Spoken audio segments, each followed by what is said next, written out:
Chapter 469.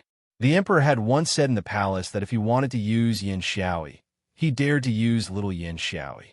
At that time, Fan Xian wished he could stretch out a microphone and ask him, "What exactly are you feeling? What exactly was his mood like?" If one had to look at a person's heart, be careful not to look until you bleed from every orifice. Until now, Fan Xian only had a faint feeling for the emperor. Logically speaking, he did not need to worry so much about the survival of the Qin kingdom and the life and death of the emperor. For the future of himself and his family, he had no choice but to do his utmost. This was helpless. The carriage left the South City gate. The four wheels bumped against the hard ridge in succession. Fan Xian, who had been in a daze, immediately woke up. Lifting the curtain, he walked out. As he yawned, he looked toward the road to the south. It was already afternoon. There were not many people entering the city. The city gate guards responsible for the city gates and the soldiers responsible for defense of the Jingdo garrison were carrying out their daily work with boredom. Suddenly, they saw a black carriage arrive at the city gate under the protection of a dozen Overwatch Council officials. Everyone's hearts jumped. Looking at the yawning young official under the carriage, everyone immediately guessed his identity. The commander of the Tian'an City Gate Guards had received the news and quickly ran over. He brought a long bench and offered Fan Xian hot tea. Fan Xian did not stand on ceremony. Holding the teacup, he gulped it down in large gulps.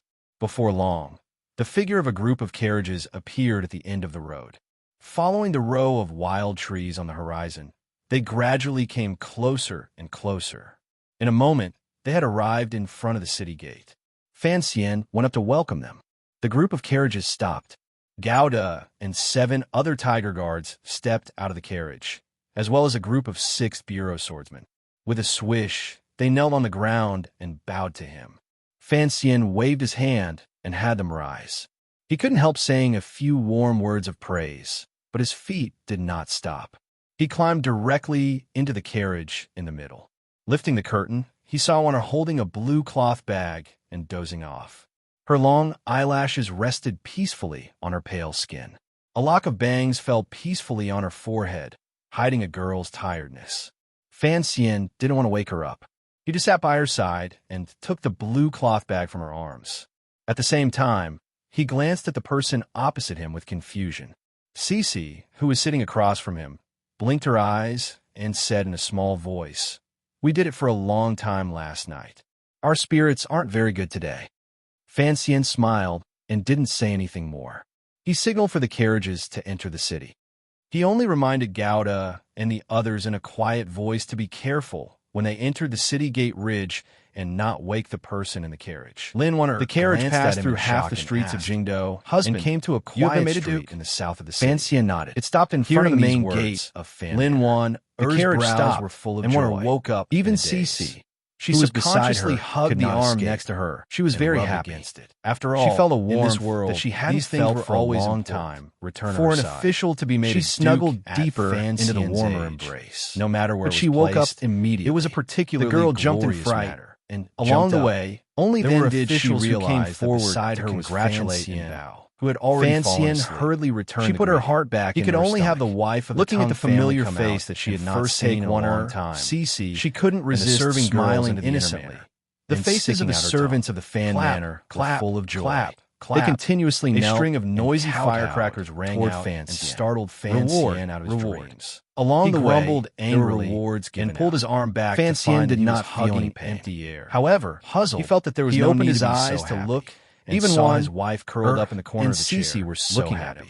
Earlier, his sister was home, stared at Fan Xian, who knew if she would also be overjoyed. A moment later, after finally she realized that everything was properly seeing off the guests. She also discovered that Fan Xian had been startled awake by the fire. Lady Lu sat by Fan Xian's side. She felt her brows were also full of smiles. Fan Xian gazed at his just returned to the Fan Manor. When with she was one given hand the glorious blue cloth bundle of arranging, he led her out of the carriage. In the past, he didn't say this task had always been the responsibility on the contrary, of Lady Lu. He grumbled, who was not an official member of getting a new bride. This meant that the Fan Manor had already acknowledged. It covered her mouth and smiled. Fan Jian, pointing at the main gate words to his subordinate son, she said, and wife. I also and then talked about Cece's matter. It's our family. In any case, setting off. It had already been done in Danzhou. I wonder what with the old ancestors' approval. At this time, as the Cece master also of the came fan down manor, with her small bundle. would not say anything Looking at the more. busy scene After of the people banquet coming was and going in prepared, front of the main there were no gate other of people Fan in the Manor. flower hall. Red lanterns Fan hanging Seja, high, who had been and cooped up at firecrackers home, exploding, finally ran she out. also jumped He in first fright. greeted his With a sister-in-law, cry, and then she sat said in a by loud Fan voice, Xian's side, "Young master, shamelessly asking young for mistress, favors. one Are was you welcoming startled. us back from Wasn't her Jiangnan?" brother-in-law The group of in more than carriages she? stopped in Why did he front sneak of back? Fan Manor's gate. Fan Xian looked at this to scene with It's curiosity. just a lousy He title couldn't of resist nobility. grabbing Is it Zheng worth it for Hua, you to be who so had come out of the greedy? manor to welcome him. Fan Seja asked, shrunk his Sir neck Zheng, and said, "What is going "You on? don't really care." Zheng Hua laughed. How many dukes are and there in said, this world? "Young Fan master, Xian smiled you and have been said, made the Duke "But you of don't need to Donghua ask for a today. reward from me. This is a Do you think joyous you're lacking in occasion." silver? Countless I think people in from another 2 various years, departments, Father and and I will have pavilions to have stretch come out our to hands to congratulate ask you for money. At this moment, They are Fan all Seja waiting in the chuckled manor for and your said, return. "Even Of course, silver can't we have buy to Big properly Brother's celebrate reputation. such a In the glorious future, event. you will be a prince." Fan Xian paused. When will you think of a way Only to get now me a did he title of remember nobility? that he had become a duke. Fan Xian paused, Raising his head to Only look at now the red did he cloth remember hanging on that the after the Fan Manor's Baiwa plaque, brothel he incident couldn't last resist autumn, smiling Fan bitterly. Seja had been issued an arrest warrant by the Ministry of Justice. The title of nobility he had received since he was a child had been removed. Hearing the word prince, Fan Xian still felt a little strange. He and his father met each other's eyes. They both understood the judgment in each other's hearts. Given Fan Xian's identity, being a first-rate duke was the limit. No matter what, he could not become a prince, unless something happened in the future. The banquet immediately became silent. Fan Seja also knew that there was something wrong with what he said and didn't dare say anything else. Juana looked at this scene and smiled charmingly. She said to her brother-in-law, "Since you're back, don't be in such a hurry to leave. After dinner, play a few more rounds with father and mother." Once Fan Seja heard that he was going to play mahjong, and it was his sister-in-law who had suggested it, he immediately perked up. He had not met a match at the mahjong table in northern Qi for more than a year. Tonight, he was going to play against his sister-in-law, the second best in the world. He was very excited. The next few days were peaceful. There were not many stories to tell. The second prince's faction was beaten until everyone was panicking. The eldest princess sat calmly in the palace, thinking about something. Fan Xian only occasionally thought of the crown prince's strange behavior in Baiwa brothel and became very confused. This crown prince was the rightful heir to the throne of Qing Kingdom. Naturally, the method he chose to respond was the best one. However, looking at the way the situation was going, where did his confidence come from? Fan Xian couldn't figure this out. Fan Jian also didn't figure it out. The crown prince dared to watch so coldly from the sidelines unless he had a powerful helper in his hands.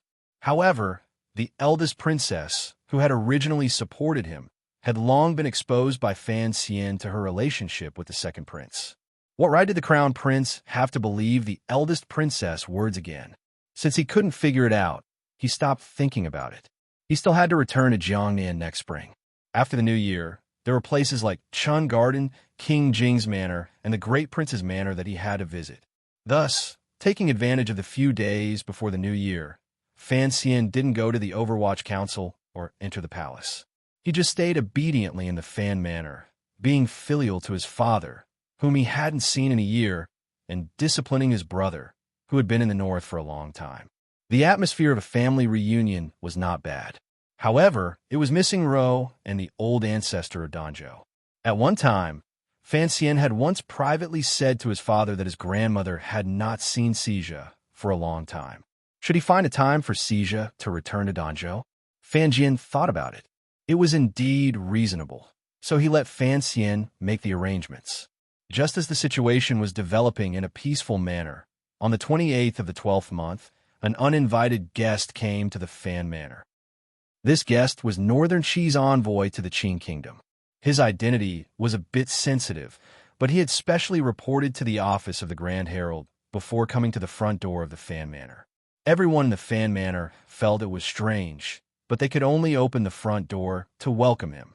This envoy was very respectful to Fan Xian and represented the Northern Qi court in conveying their condolences to Fan Xian. He said that regarding the attack in the valley, the Northern Qi people felt the same and deeply felt injustice for Sir Fan Jr. After putting down a large pile of gifts, the envoy left the manor, leaving only Fan Jian and Fan Xian looking at each other stupidly. That night, someone from the office of the Grand Herald of the Qin Kingdom came. A eunuch from the internal court also came to explain to Fan Xian why the Northern Qi envoy had come to visit. The news of Fan Xian's assassination had already reached Northern Qi.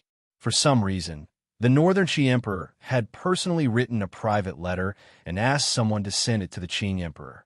He expressed his concern about Fan Xian's assassination and expressed hidden criticism of the Qin court for not paying attention to Fan Xian's personal safety.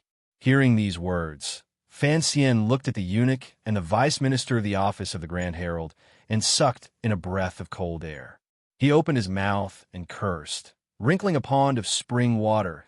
None of their King business. The vice minister of the office of the Grand Herald and the eunuch looked at each other awkwardly. We all understand what the Northern Qi people are thinking. Sir Fan Jr., there's no need to be so angry. What use is such a dirty trick? The eunuch also said with a sinister smile, if they want to give you gifts, just accept them. After seeing the two of them out of the manor, Fan Xian hurried into the study and asked his father, what exactly do the Northern Qi people want? Do they have the right to express concern about this matter? Fan Jian forced a smile and said, there is something I've always forgotten to tell you. The emperor also seems to have forgotten about this. When you went to Northern Qi as a diplomatic envoy, didn't you promise their emperor in the royal palace in Shangjing that when you had time, you would go to their imperial college to give a lecture? Fan Xian thought about it seriously. It seemed that there really was such a thing, but he didn't seem to have agreed. Fan Jian sighed and said, when you went to Jiangnan, the Northern Qi people sent a document to the office of the Grand Herald saying they wanted to hire you as a visiting professor at the Imperial College in Shangjing. The emperor only thought the little emperor was bored and didn't think much of it.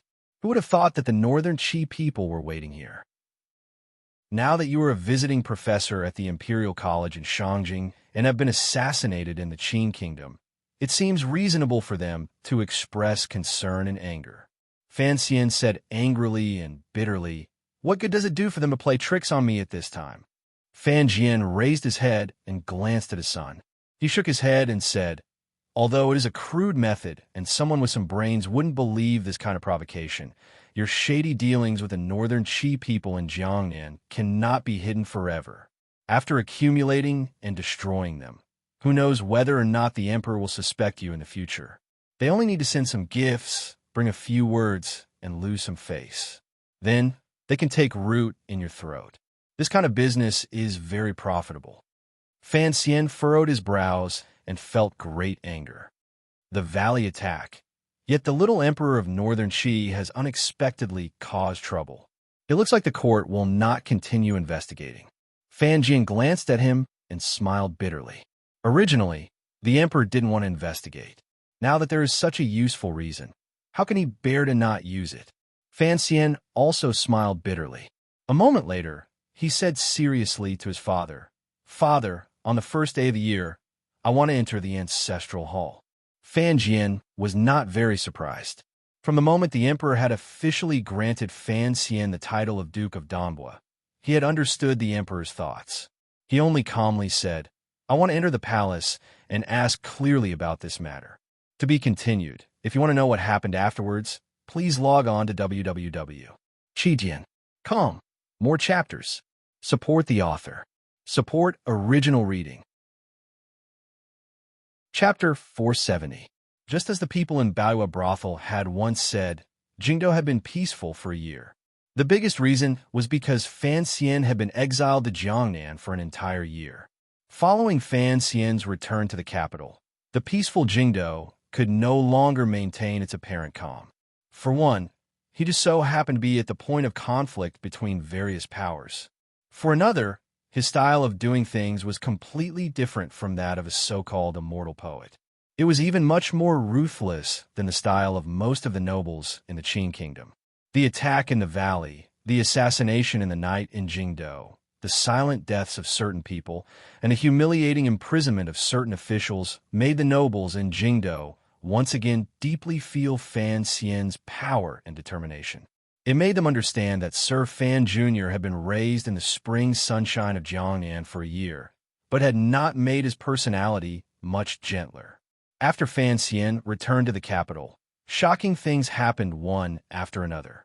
The most recent thing was that the Northern Qi court had shamelessly come over and shamelessly expressed their love for Fan Xian. With unusual disgust, they criticized the Qing court for not protecting Sir Fan Jr.'s safety. Everyone in Jingdo found this absurd and angry. To put another way, this was Qing domestic politics. When was it the place for rotten Northern Qi scholars to speak up?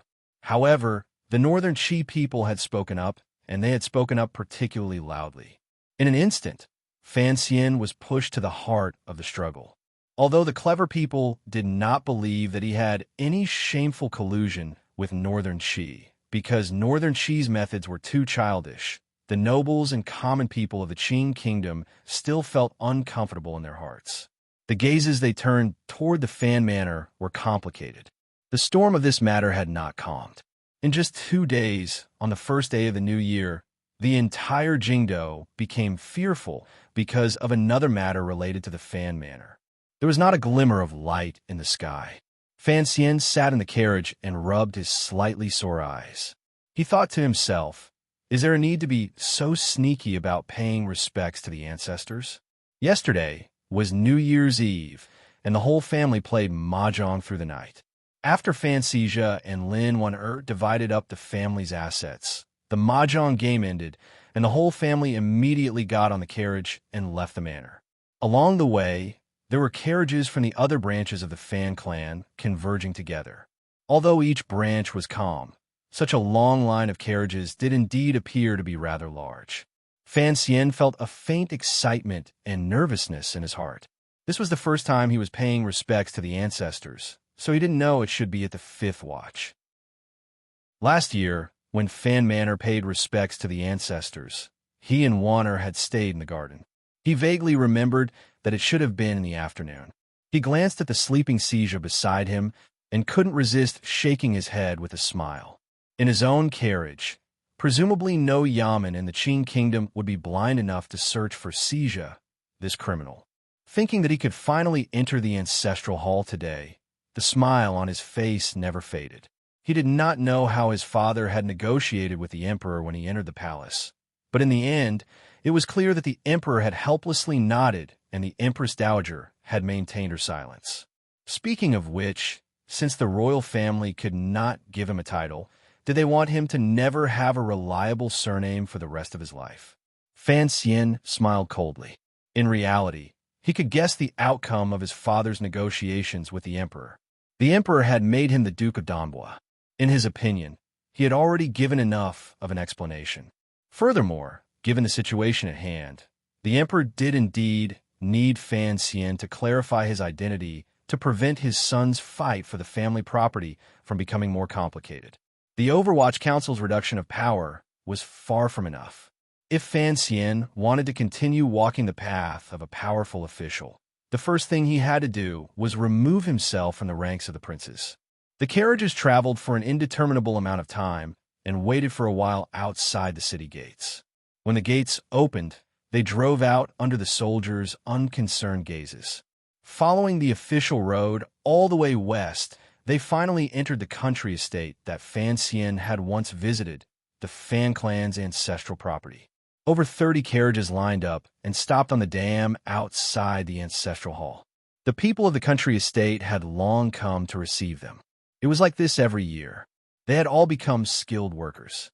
Temporary bamboo shelters for the women to sit in had long been put up. Lady Lu, Wanner, Cici, and the elders and women of the other branches had all been received into the courtyard to rest. The present leader of the Fan clan, Minister of Revenue Fan Jian, stood at the bottom of the steps of the ancestral hall. He wore a tricolored formal robe and looked calmly at everything in front of him.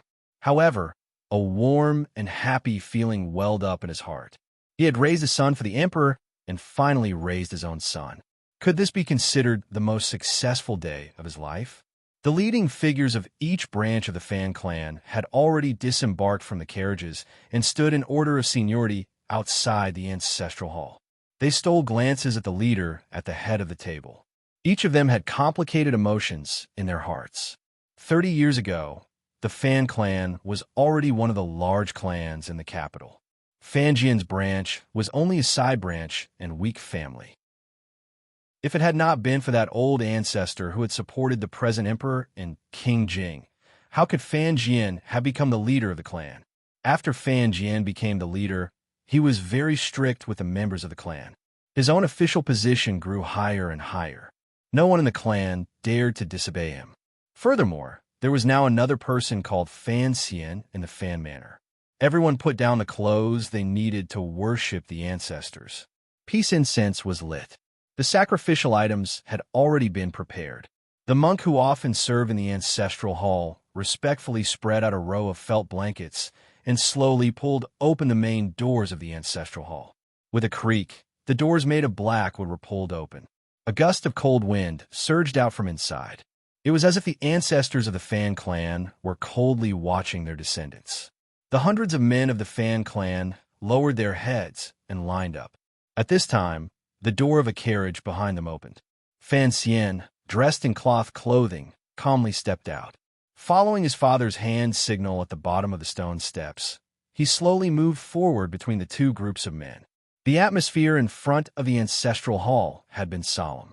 The men of the Fan clan didn't even dare to breathe too loudly for fear of disturbing the spirits of their ancestors. However, when they saw the man who walked down from the carriage, they still couldn't help but widen their eyes in shock and surprise.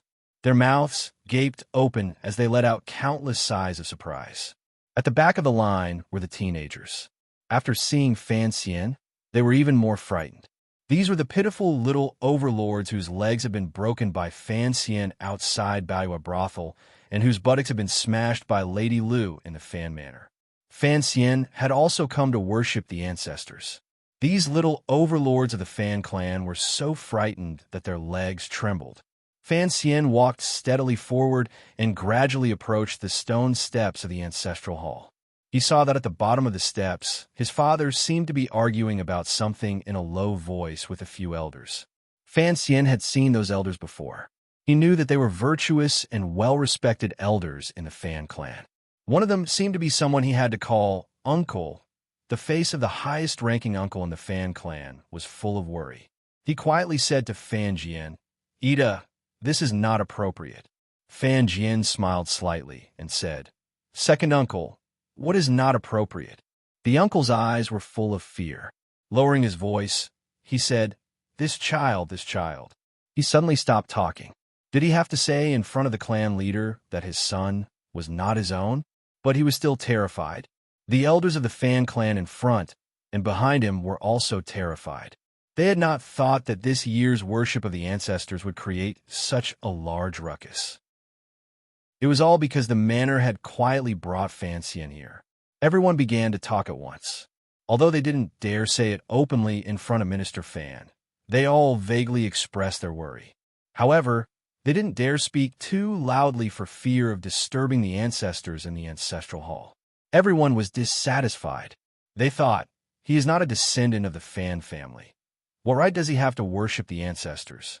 What they were more afraid of was that Fan Xian was the son of the dragon.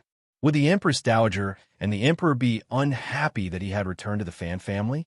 Fan Xian did not give these elders a chance to start a debate. He had already walked in front of his father. First, he bowed respectfully to the elders and then stood by his father's side. Fan Jian smiled slightly and pointed to a spot in the line. "Your place is there."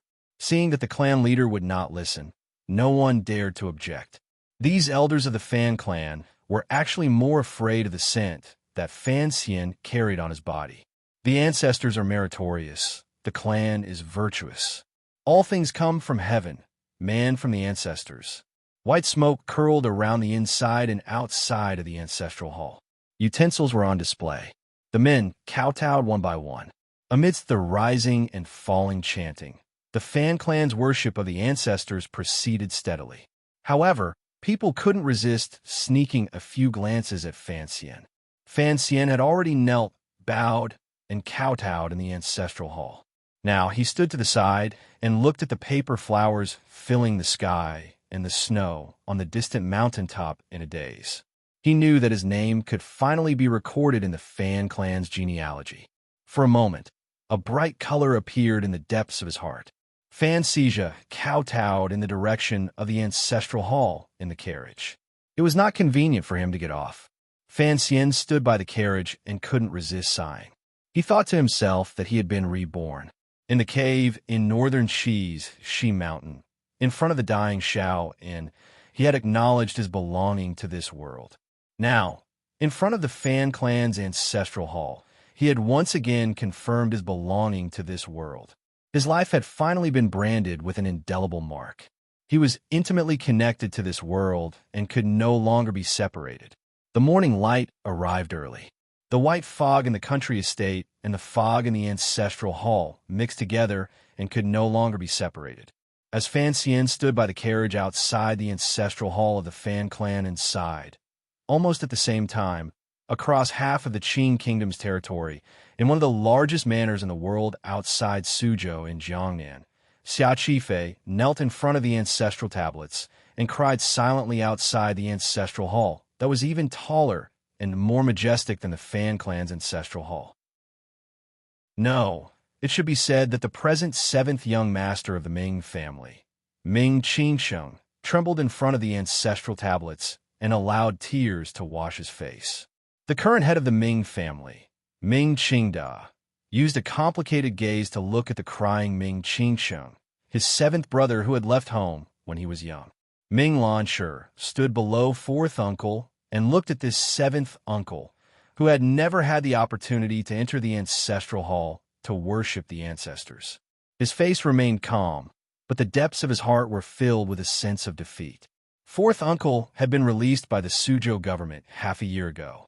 From then on, he began to be tied together with Xia Qifei and opposed the Ming family at every turn. Without question, that failed assassination had made the fourth Ming master give up on the Ming family leader. The Ming family situation was difficult. There was too little silver to circulate, so they could only stretch out their hands. Although Zhaoshang Money House had provided great help, if the business on the Eastern Road and on the sea did not improve much and they continued to borrow money, then there would be too many problems. Furthermore, there was now another power within the family.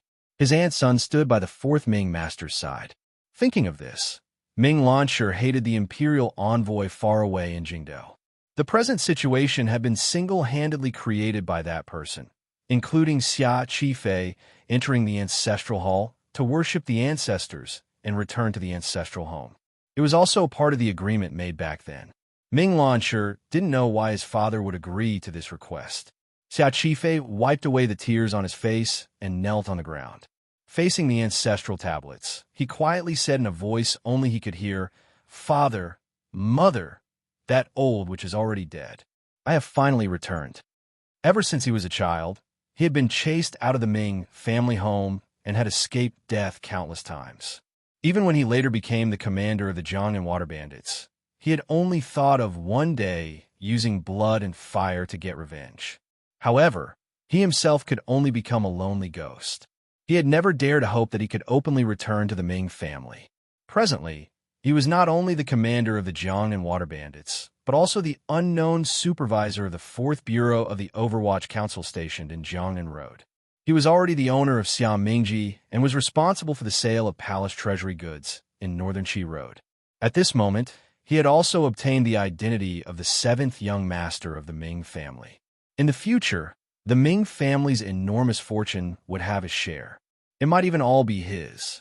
Of course, Xia Qifei knew that even if the Ming family became his in the future, what was his would also be Sir Fan Jr.'s.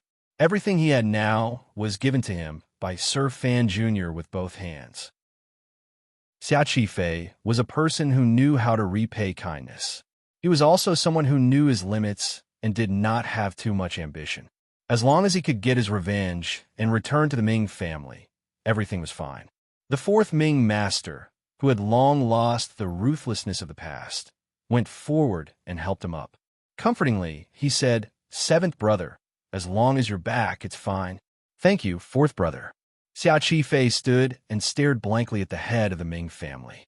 Shortly after, he smiled and said, "Big brother, then I'll go out first." Ming Qingda smiled slightly, and walked a few steps closer. Moving close to his ear, he said in a quiet voice that only the two of them could hear, "Seventh brother, there's still a lot of time. I won't keep you for a meal today." This was something he had forcefully forced Ming Qingda to agree to before he left Jiangnan. Since he had already done it, he did not have much of a good attitude toward the seventh Ming master. Xia Qifei laughed coldly. He knew the hidden meaning in Ming Qingda's words. Jiangnan and the Ming family were now split into two. As for who would be the leader, it would still depend on the outcome of the struggle in the palace in Jingdou. During this year, Ming Qingda had endured silently and used all his methods to delay Fan Xian's ruthless methods in order to buy time and wait for Jingdou's counterattack. He believed that he wouldn't have to endure for much longer.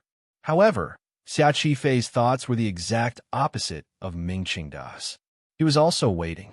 He was waiting for the day that Sir Fan Jr. would completely win. He had never believed that Sir Fan Jr. would fail. Walking out of the main door of the Ming Ancestral Hall, Xia Qifei glanced at the various expressions of the clan disciples in the garden. A self-mocking smile appeared on his face. Thinking about it, not many of these clan disciples truly saw him as the seventh master. The fourth Ming master had been following by his side the entire time. In a quiet voice, he said, "Although we already have 3 people on our side, he is, after all, the head of the family. Some things cannot be hidden from him. We don't need to worry about business." Traces of tears remained at the corners of Xia Qifei's eyes. Calmly, he said, "Put as many guards in the garden as you can. I will send someone to keep an eye on it. If after the situation is settled and he still wants to struggle at death's door, then don't blame us for being heavy-handed." The fourth master was startled and furrowed his brows. "Don't mess around. All of Jiangnan is watching Minggarden. Even Sir Fan Jr. would not dare to do such a thing." Xia Qifei was startled. He didn't say anything more and walked out of Minggarden. Outside the garden, beside the carriage, Su Wumei, who had lost an arm, was waiting for him. She looked at the traces left on Xia Qifei's face and knew that he must have suffered a great emotional upheaval. She forcefully suppressed her excitement and said, "Congratulations, First Master." Xia Qifei smiled. "Congratulations, cousin." Su Wumei smiled warmly. "Congratulations, Seventh Master." On the first day of the new year, in the manor of Jingdou, the second prince was drinking tea and playing Go with Yiling. Suddenly, he heard the sound of hurried footsteps coming from outside the study. He couldn't help furrowing his brows slightly. Although his power in Jingdou had been completely uprooted by Fan Xian, it was just as he had said in Baiwa Brothel. He was not worried at all, because these were only minor problems. As long as Fan Xian could not touch him, the root of the royal family, in the future, it would be Fan Xian's turn to be worried. The housekeeper knocked and entered. Disregarding Wang Fei, sitting in her seat, he hurriedly moved closer to the second prince's ear and told him the shocking news he had just heard. The second prince's expression immediately changed. The black, matte chess piece between his 2 fingers fell into the teacup and made a pft. After the housekeeper left, Yilinger asked with a smile, "What happened now?" In the eyes of this young imperial concubine who was not yet 20, the more wretchedly her husband was beaten by her teacher, the better. It would be best if he was beaten until his heart gave out and he no longer cared about the matter of the dragon chair. Fan Xian was beating the tiger in Jingdou, while Yiling was secretly laughing in the manor. Seeing the shock on her husband's face, she thought that her teacher was doing something again, so she was not worried. On the contrary, she had the urge to watch a good show. It took a long time for the second prince to ease the shock in his heart. Looking at his wife in astonishment, he said, "Fan Xian went to worship the ancestors today." Chapter 471. Yesterday, I typed the one-armed sister's surname incorrectly.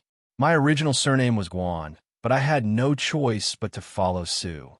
Here, I deeply apologize. P.S. This book is very easy to buy. Next week, I'll go to the specialty store and say, "The cheapest one." Yiling made a sound and covered her mouth. She was so shocked that she couldn't speak. Although she had spent every day in Fan Xian's manor and played mahjong on the Tsang Mountains after Fan Xian had come to the capital, she had some understanding of her young master's will. She had never imagined that at this juncture, Fan Xian would bravely choose to return to the family. The second prince glanced at her and smiled bitterly. I'm wondering if Fan Xian has gone crazy. Why do you say that?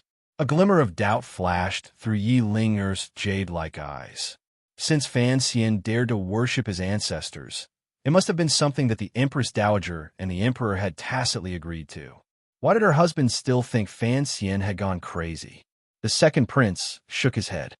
For the present Fan Xian, there are only 4 paths he can take. By choosing to return to his ancestral home, he has directly blocked off 2 of them. Yi Linger did not continue to ask. She listened quietly. The second prince thought for a moment and then quietly said, "Right now, he has too much power in his hands. He has offended too many people. The power of a lone official has already formed for him. In the future, in Qin Kingdom, he will either fight with us for the throne, or he will support the third prince to rise to power while he hides behind the scenes and becomes a regent. Only these 2 paths can ensure the peace of his family and not be uprooted. Since he has returned to the Fan family, naturally, the possibility of him inheriting the throne has been severed. It is impossible to use the identity of a member of the royal family to act as regent." Yi Linger furrowed her brows. Even if he does not acknowledge his ancestral home, given his past, not to mention whether or not the emperor will allow him to inherit the throne, the entire royal family and the scholars of the court will not agree. This first option in itself is impossible. What is impossible? The second prince asked. As long as he does not return to the Fan family, there is a chance that the palace will accept him again, adding to the power in his hands. Who dares to say that it is impossible for him to fight for the world? What about the second item? A prince regent might be able to make the nobles in the palace and the royal family military outside the palace remain silent, as long as his surname is Li. But for a powerful official with the surname Fan to threaten the emperor and order the feudal vassals, that is impossible. The second prince calmly said, "That is why Fan Xian's return today directly cut off the 2 paths he mentioned earlier. I don't understand what exactly he is thinking." What are the other 2 paths? Yi Linger looked at the strange expression on the prince's face and suddenly felt a chill in her heart. The second prince paused for a moment and then said, "In the future, after father passes away, regardless of who ascends to the throne, I'm afraid they will carry out a great purge of Fan Xian and the Fan clan. If they don't purge, no one has the confidence to completely control the situation." These are the words the second prince had said to Fan Xian in Baiwa Brothel. He had always thought that Fan Xian would gradually integrate into the royal family and fight for a position on the surface. Regardless of whether Fan Xian fought for the dragon chair himself or helped the third prince, they were both possible paths. Given Fan Xian's present strength, as well as the old people he influenced in front of and behind of him, no newly ascended emperor would be able to safely watch him live. Thus, many years from now, Fan Xian will only have 2 paths he can take. The second prince furrowed his brows tightly and could not understand it no matter how he thought about it. Otherwise, he will wait helplessly and have his entire clan executed, just like the Yi family in the past. He paused and then said tiredly, "Otherwise, he will use the power in his hands to rebel and leave the country." He began to laugh self-mockingly. Of course, the power in his hands is all paper. He won't be able to raise much of a storm. Father is a cautious person. If Fan Xian doesn't have an army in his hands, he will never be able to truly become a marquis. Yi Linger was startled and carefully savored these words he said. She realized that if the situation really continued to develop like this, her teacher would indeed not have a good end. Her little face swelled slightly, and she said, "You've forgotten a possibility. If the third prince really does inherit the throne in the future, given his teacher-student relationship with Fan Xian, he may not necessarily let things happen to an irreversible state." The second prince smiled. "I've also said this to Fan Xian. Third brother is still young, but I've watched him grow up. This kid is not easy to deal with. Furthermore, at what position you have to consider the level of affairs. Sometimes it's not something you or I can stop doing just because we don't want to," he calmly said. "Furthermore, don't forget, the crown prince is the true successor." Many people seem to have forgotten this matter because of his calmness, but I believe that Fan Xian will not forget. Most importantly, the second prince slowly lowered his head. "Regardless of who inherits the throne before our father leaves this world, will he watch as Fan Xian continues to gather the power of a large group of old monsters and bring endless trouble to his successor? This country is our father's country. He will not let this country become too chaotic, even if he dies." Regardless of whether the second prince was a son or an official, it was already a great taboo to discuss the emperor's life and death. Yiling bit her lip and didn't reply. Instead, she changed the subject and asked, "But this is not the life Fan Xian wants to live. This is what the elders in court have arranged for him. If you were Fan Xian, what would you do?" The second prince was startled. A moment later, he self-deprecatingly said, "I don't know what I would do." It would probably be similar to his current situation. However, in the battle for the world, if you don't advance, you die. Since he has personally given up on the first two paths, then he should retreat more thoroughly. If I were in his position, at this time, I would enter the palace and ask for my resignation. Regardless of whether it is the Overwatch Council or the palace treasury, he will have to let one of them go. Then, from a purely rational point of view, he should appear more gentle and then secretly lean toward my side. Yiling looked at him. The second prince said seriously, "This is the wisest choice. Presumably, he knows in his heart that I dare to accept him. After all, my aunt is his mother-in-law. With Chun Er's relationship, it is not necessarily impossible to let go of past enmity." Yiling shook her head and sighed. She knew that her family and the distant army in Dingzhou had long become a tool in the battle for the inheritance because of this marriage. If Fan Xian also joined in, naturally, but she didn't want to pay attention to these things. Suddenly, she felt a headache and unhappily furrowed her brows. The second prince stood up and looked at the faint light outside the window. Lost in thought, he said, "If Fan Xian doesn't change, he will only walk into a dead end in the future. If he has the courage to change, perhaps he will suffer a great loss now. But in the future, he and the Fan family can obtain even greater benefits and a more stable peace. This all depends on what he thinks." In the end, he helplessly lowered his head. However, these 2 years have long proven that Fan Xian is a madman who does not act according to common sense. So, I do not have such extravagant hopes. In the eyes of most people in the Qing kingdom, under Fan Xian's gentle and amiable appearance, there was indeed a glimmer of a crazed, murderous aura gradually seeping out. It was not talking about the night battles in Jingdou, but the shocking matter of Jingdou's return to the ancestral home. At the cold of the 5th watch, the Fan family's worship to their ancestors began. At noon, this news had already spread to all the large manors. For a moment, countless people were guessing at the subsequent development of the situation and the rise and fall of Fan Xian's desire for power in the court. Just like the second prince, no one could understand why Fan Xian would do this.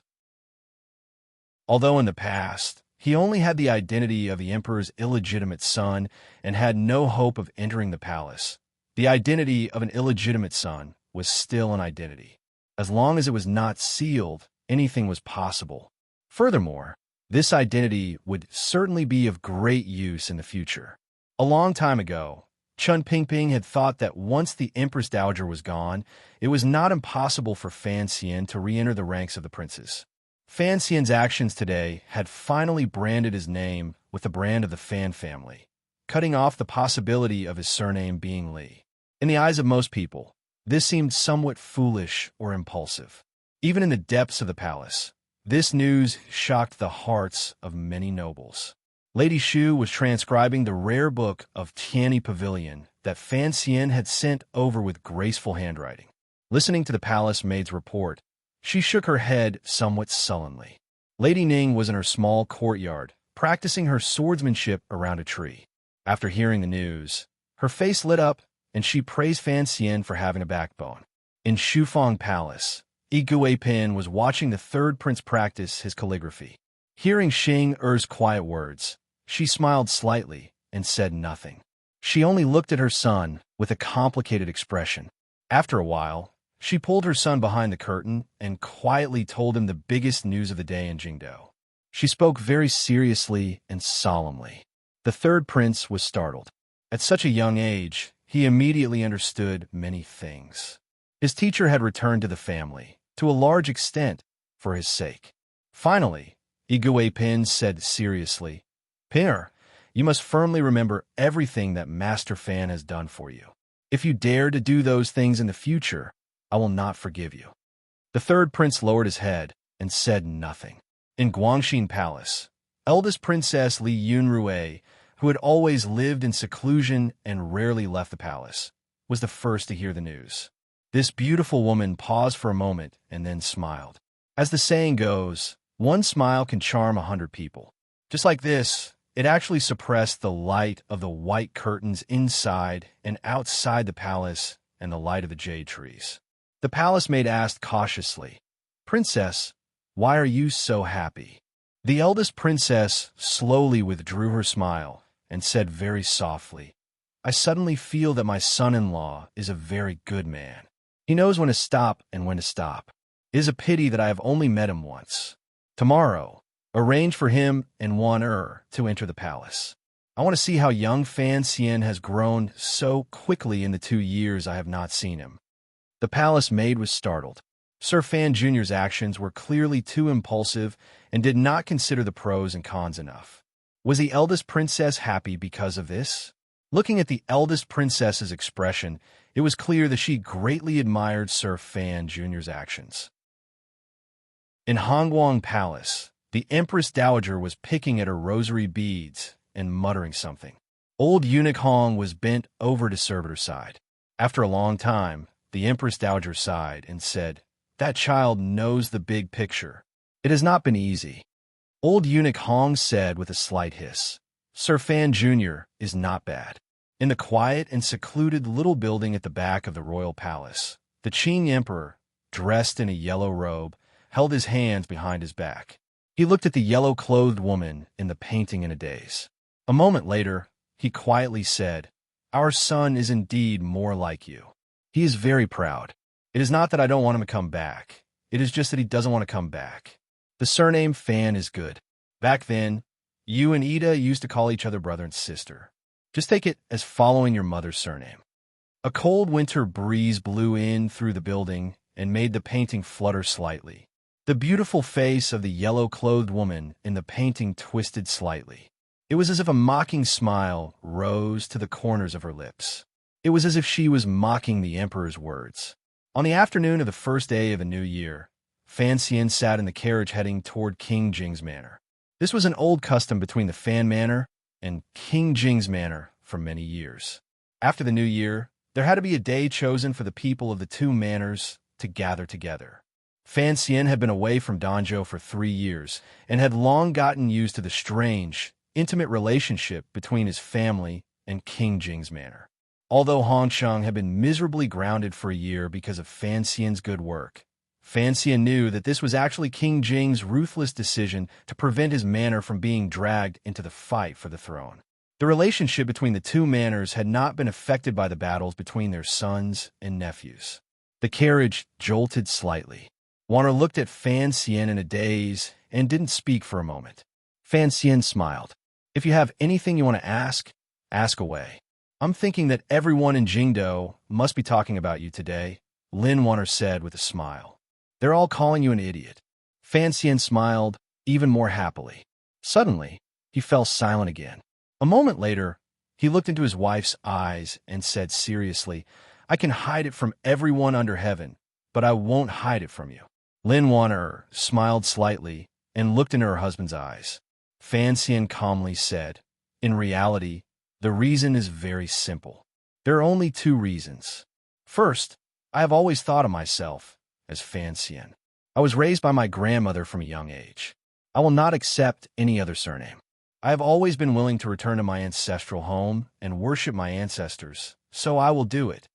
Lin Waner gently leaned against his arm and felt that his breath was very warm and pure. Second, regardless of whether it was openly supporting the third prince in Jiangnan, killing in all directions in Jingdo, or returning to my ancestral home today, I am showing my determination. Fan Xian lowered his head and glanced at Wan Er's round face. Warmly, he said, Dambwa shows one's determination. If one wants to go far, one must show one's determination. What determination? Who are you showing it to? Fan Xian was silent. He thought of the conversation he had with the emperor in the royal palace. Duke of Dambwa, I don't want to be the emperor, he calmly said. Of course, it is for the emperor to see. Lin Waner glanced at him worriedly. Although she didn't say anything, Fan Xian knew that she had long seen the future. It was possible that he, in the Fan Manor, would face a disaster or destruction. Go against the current. If you don't advance, you will fall back. If the boat capsizes, you will die. I understand this principle. Fan Xian tilted his head slightly. It seems that all the circumstances force me to fight, but the emperor has warned me, so I can only not fight. He smiled and said, going with the current is, in the end, more comfortable. There are not many people I am afraid of in this world. However, I'm still a bit afraid of your uncle, my cheap father. Lin Waner smiled, but there was still some worry in her smile. But what about the future? The future? Fan Xian said. The emperor can live for at least another 20 years. I have used an unknown future danger to exchange for 20 years of peace, or perhaps 20 years of the emperor's trust. This trade is very worth it. Furthermore, I cannot be ambiguous. I must resolutely and decisively demonstrate my attitude and determination. Even if I stand behind the third prince, it is not enough to convince many people. Fan Xian rubbed the space between his brows and said tiredly, men and women can be ambiguous. If you do this between ruler and official, it is easy for people to die. I believe the emperor will like my decision. There was still something he did not say to his wife. The so-called ambiguity was certainly two-sided. The so-called decision also worked on both sides. Today, he had recognized his ancestors and returned to his ancestral home to express his absolute sincerity to the emperor. He had also seen clearly that the emperor did not want him to take over the world. This reality made Fan Xian relax slightly. After relaxing, there was a sliver of deep worry. The worry was not in the present. Instead, it was in the past. Just as Qin Pingping had confirmed that night, Fan Xian finally confirmed that the emperor had an illness and a heart disease. The carriage stopped in front of King Jing's manor. There were already all kinds of servants waiting outside, welcoming the honored guests from Fan Manor into the manor. Fan Xian led Wan and followed behind his father and Lady Lu in. Looking around, the scenery in the manor was the same as before. However, the white gauze on the other side of the lake was not up. Thinking about it, it was winter. How could there be gauze to block out the light? However, Fan Xian tilted his head to look at the gentle Waner beside him. He still thought of the time when he first fell in love. A slightly old, angry, joyful, and complicated voice rang out, pulling Fan Xian out of this rare and brief moment of happiness. You little dog, you still know to come see me. Chapter 472. Only a few pieces of snow remained on the pavilion on the other side of the lake. They were warmly and thinly divided into countless white pieces. It was as if many patches had been added to the dark pavilion. The snow in Jingdo stopped on the 29th of the 12th lunar month. Within 3 days, the servants in King Jing's manor had long swept all the snow from the grass on this side of the lake. However, the weather was cold, so there were no fresh and tender blades of grass on the grass. There were only white grass that had stiffened after death. Yet no one took care of it. It appeared rather desolate. Fan Xian followed quietly behind King Jing. They walked into the depths of the garden, but his gaze lingered on King Jing's slightly hunched back. After entering the manor, Minister Fan came out and blocked King Jing's offensive of dirty words. It was lively for a while, but before he even saw Ro Jia and Hong Cheng, King Jing suddenly suggested that Fan Xian follow him for a walk. Although Fan Xian wasn't sure what the king's intention was with this suggestion, seeing his father secretly nod his head, he let him go. Along the way, there wasn't much scenery in the garden. Even the vegetable fields that King Jing served day and night were just a few pools of mud. King Jing walked in front and didn't speak, so Fan Xian could only follow in silence. As he examined the king's back, his thoughts had long floated elsewhere. This king was not normal. The history books had seen this kind of self-restrained and even self-defiling absurd kings.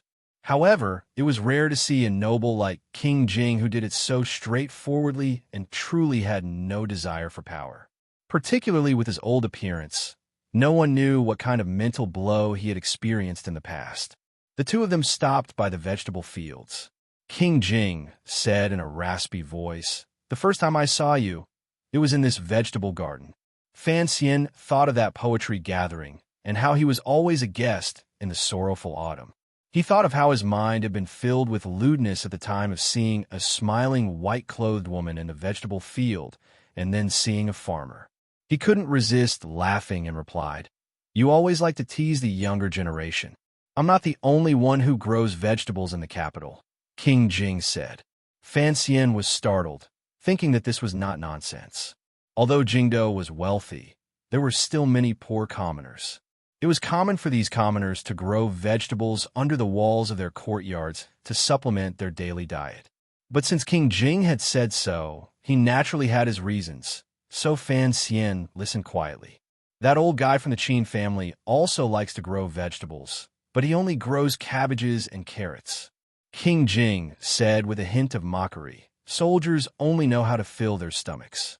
They don't know that growing vegetables is also an art." Fan Xian's heart jumped.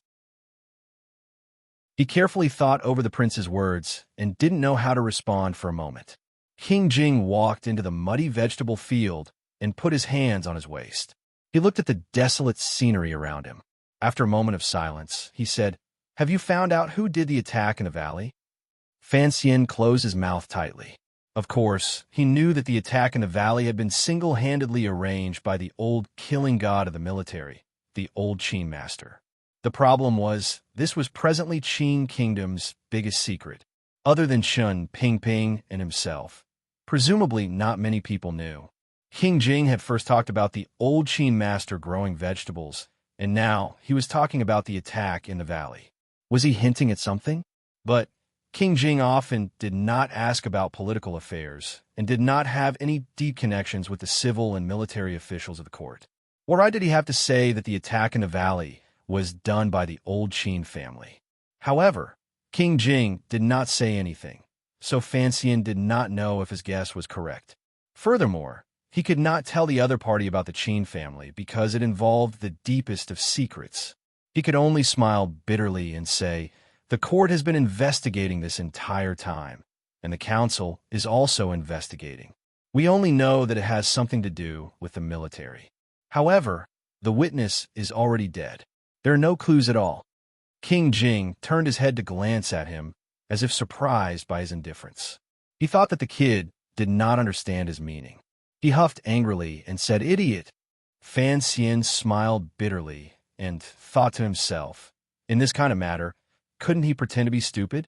The city guarding crossbow is the Yi family's. King Jing stared into Fan Xian's eyes. But don't forget about the Qin family. The prince's words were too direct. Fan Xian couldn't pretend anymore, even if he wanted to. Other than the suspicion in his heart, he was also particularly moved. This old man was too good to him. He furrowed his brows and said, "I have no enmity with the Qin family." The prince huffed and didn't continue to say anything. Lifting his feet, he walked out of the mud vegetable patch and headed deeper into the garden. Fan Xian looked at his back and vaguely guessed something.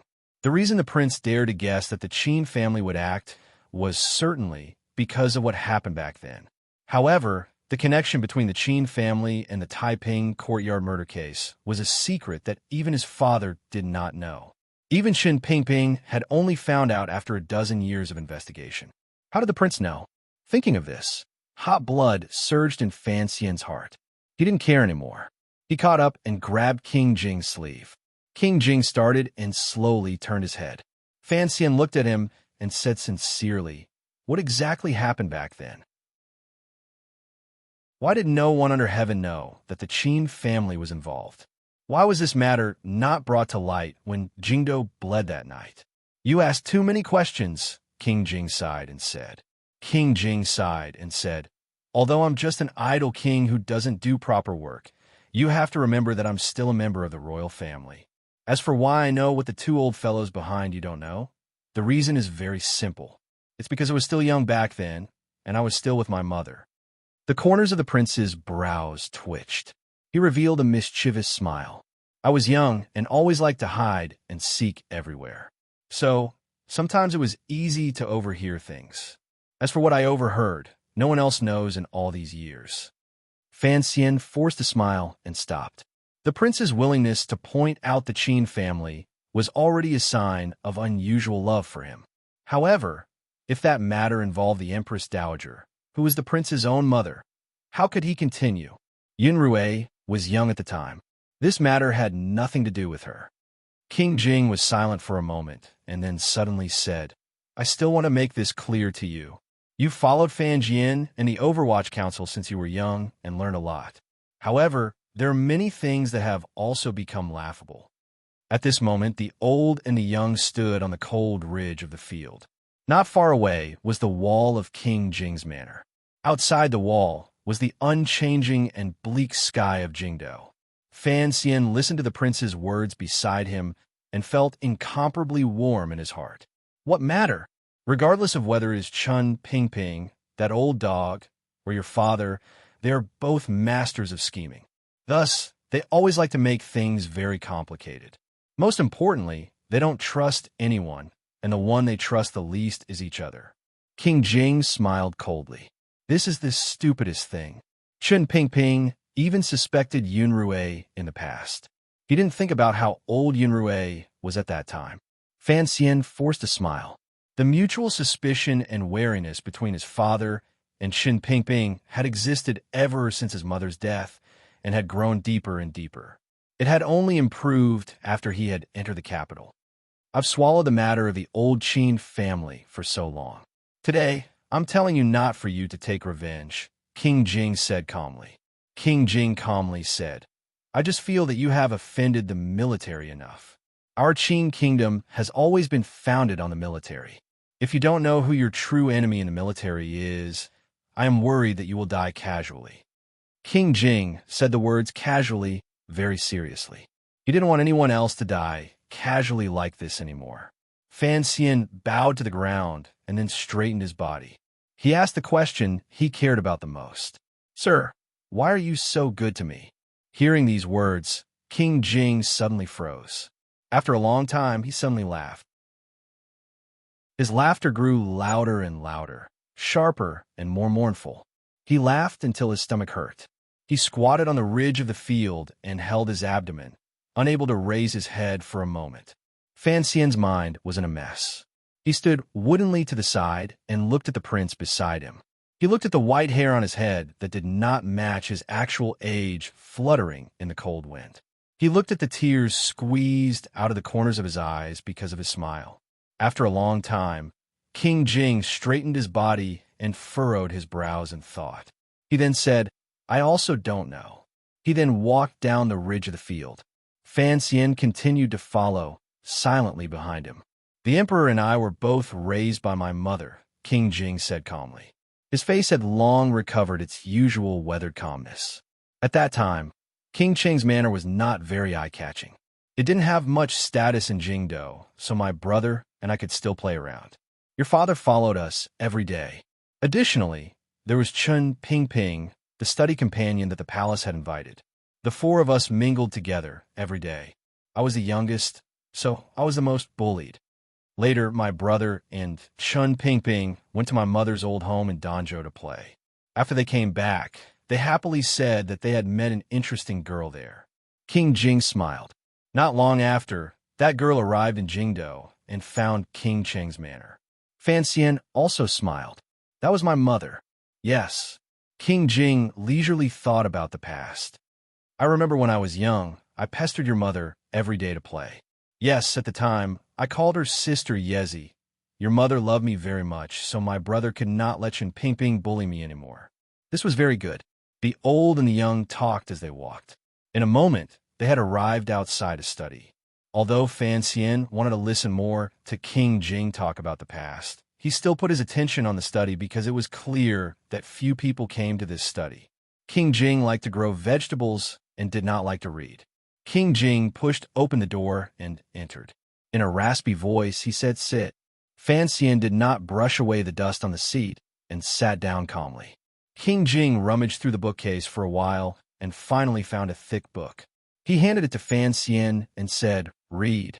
Fan Xian accepted it with both hands. He glanced at the cover and saw that it was a book on agronomy. He couldn't help glancing at King Jing gloomily. King Jing was silent for a moment and then said, "Concerning your mother, I don't have much to say. You asked me why I was so good to you. Actually, that's not right. I wasn't good enough to you. At least, I was kept in the dark by them for almost 20 years. King Jing slowly walked out of the study and faced Fan Xian with his slightly slumped back. His voice was slightly dispirited. "I always thought she had no descendants." Fan Xian sat on the dusty chair and casually flipped through the thick book on agronomy. In his heart, he was thinking about what King Jing had said earlier. In reality, he could faintly capture King Jing's thoughts. It was a touch of youth and bitterness that could not be verbalized, but a thought that he remembered for a lifetime. When a young man was just beginning to grow and there was a gentle, beautiful, all-powerful, and all-accepting sister by his side, it was hard to avoid a story like this happening. When he had been reborn into this world, he was already a mature soul. In his previous life, how could he not have had such an experience? Which man had not had such an experience? However, for normal people, after they grew up, there would always be truly sweet fruits that would fill in their spiritual world. King Jing's normal experience of growing up was clearly interrupted by the great history of the Qin kingdom. The Yi family was destroyed overnight, but King Jing could not be angry and had nowhere to be angry. Thus, his hair turned gray early, and his figure was slightly slender. He only respected the fields and not the palace. Fan Xian's fingers flipped through the slightly yellow pages of the book. Suddenly, his fingers froze. He saw a few thin pieces of paper stuck in the thick book. His heart jumped. He quickly flipped through the book and found a few more thin pieces of paper. The handwriting on the paper was strange and yet familiar. The writer's brush was clearly not good enough. The strokes were straight and stiff, like a matchstick building block. The contents of the paper were not out of Fan Xian's expectations. It recorded some suggestions from someone to someone else, such as the Overwatch Council and the matter of merchants. There were also a few notes about what they wanted to eat that day and where they planned to play the next day. Fan Xian smiled and said to himself as he looked at the pieces of paper, "The other things you wrote have probably all been burned by the people of this world." Who would have thought that the little boy from back then would still have a few left behind? He tilted his head and said, "However, your handwriting really isn't as good as mine. Furthermore, your strength is focused on the big parts and not the small parts. If you're not used to using a brush, then use a goose feather." "Oh, right. I opened a small workshop in the palace treasury that specializes in making pencils. In these things, I'm much smarter than you." After a moment of silence, Fan Xian thought about it and put the pieces of paper into his clothes. Presumably, King Jing also needed this kind of relief. He stood up with a peaceful smile on his face and walked out of the study. King Jing was not outside the study. Fan Xian had come to this manor many times and did not need a serving girl to lead the way. With his hands behind his back, he swayed and swayed until he arrived outside a row of large rooms. This row of rooms formed an independent little courtyard. On the courtyard door hung a large copper lock. Fan Xian looked at this lock and couldn't resist smiling. Walking up the steps, he knocked heavily on the door and yelled, "If you don't open the door, I'm leaving. Don't go. Don't go." A series of urgent shouts came from the courtyard. Someone quickly ran over. The large wooden door made a thud. That person must have hit the door. From this, one could imagine the person's urgency. The door opened a small crack.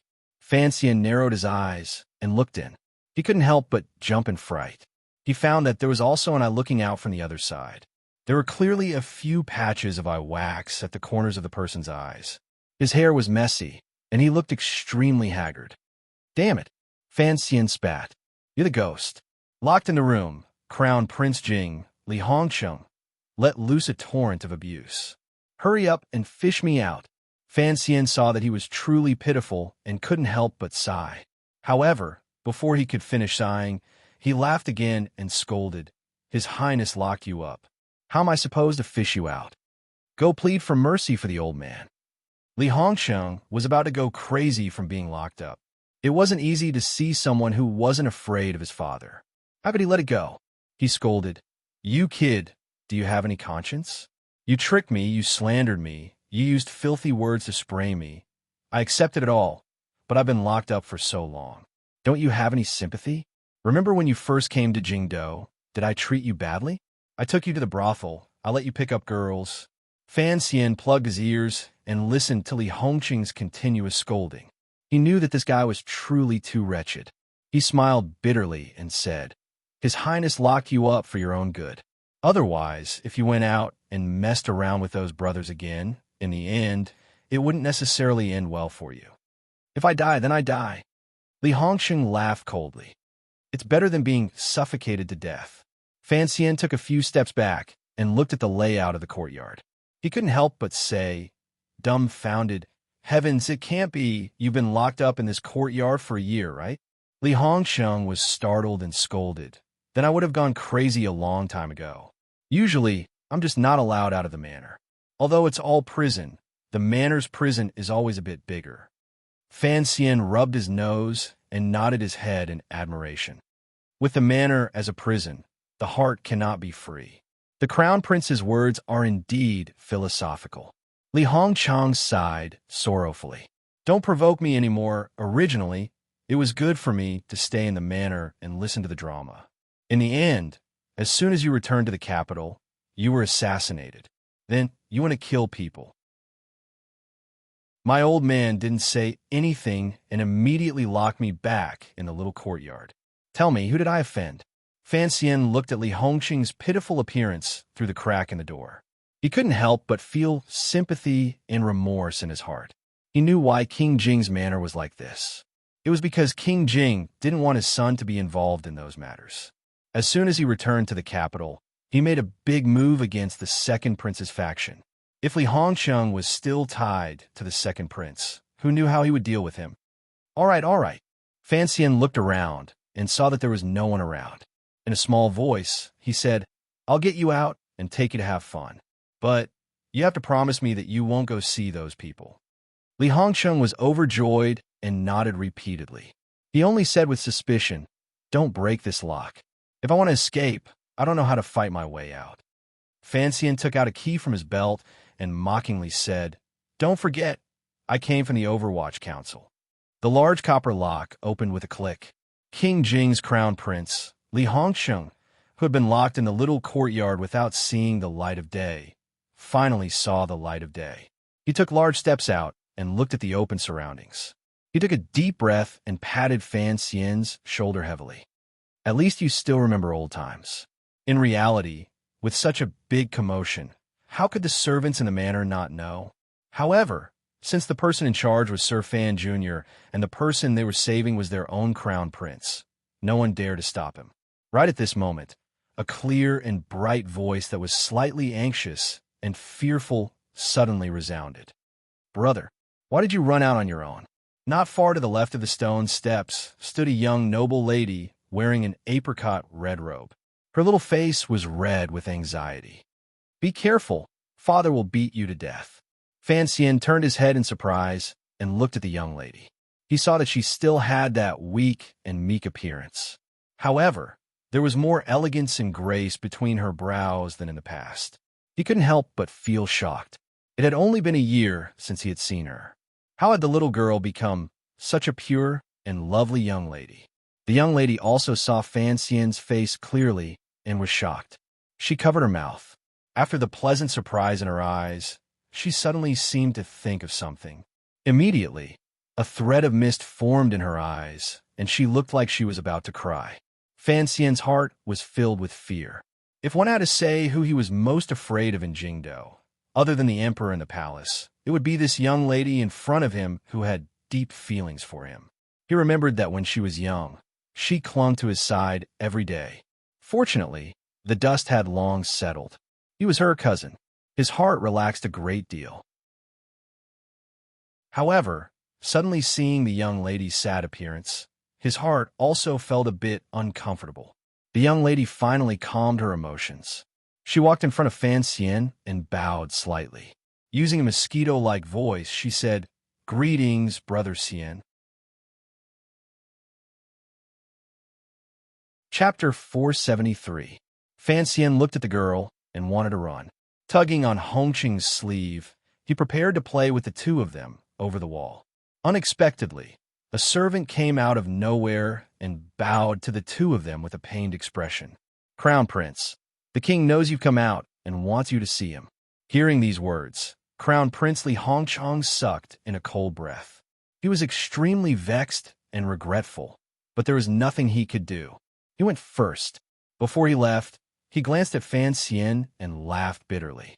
The emotions in his heart were indescribably complicated. Fan Xian understood that this crown prince still held a grudge against him for breaking up his marriage with Ruo. However, he couldn't do anything about it, so he could only shake his head. Outside the courtyard, there were only him and Rojia left on the stone steps. Fan Xian knew he couldn't run anymore and smiled warmly. Looking at Hongqing's figure, he said, "Your brother used to be such a refined, noble young master. How did he become like this?" Seeing him open his mouth to speak to her, Rojia's little face was filled with uncontrollable joy.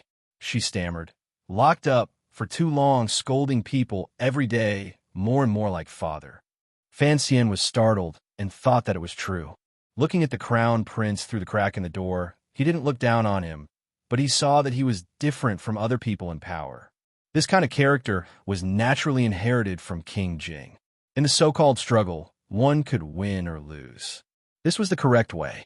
He made a hand gesture, inviting the princess to go first.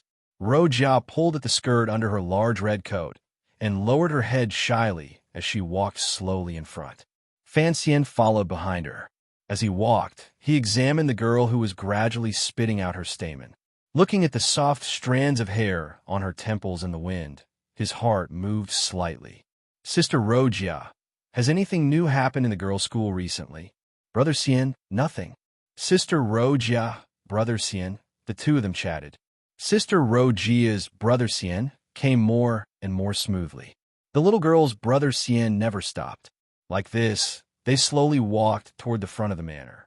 Along the way, they passed the cold garden, the cold path, the pavilions covered in snow, and the artificial hills covered in water. Princess Rojia walked with her head down and replied in a low voice. She couldn't resist glancing back from time to time, and then turning her head as if in shock.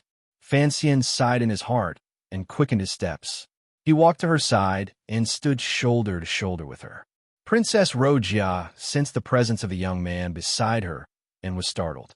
Her entire walking posture stiffened, and her fingers gripped her skirt tighter. Fan Xian smiled and said, "This world is truly strange.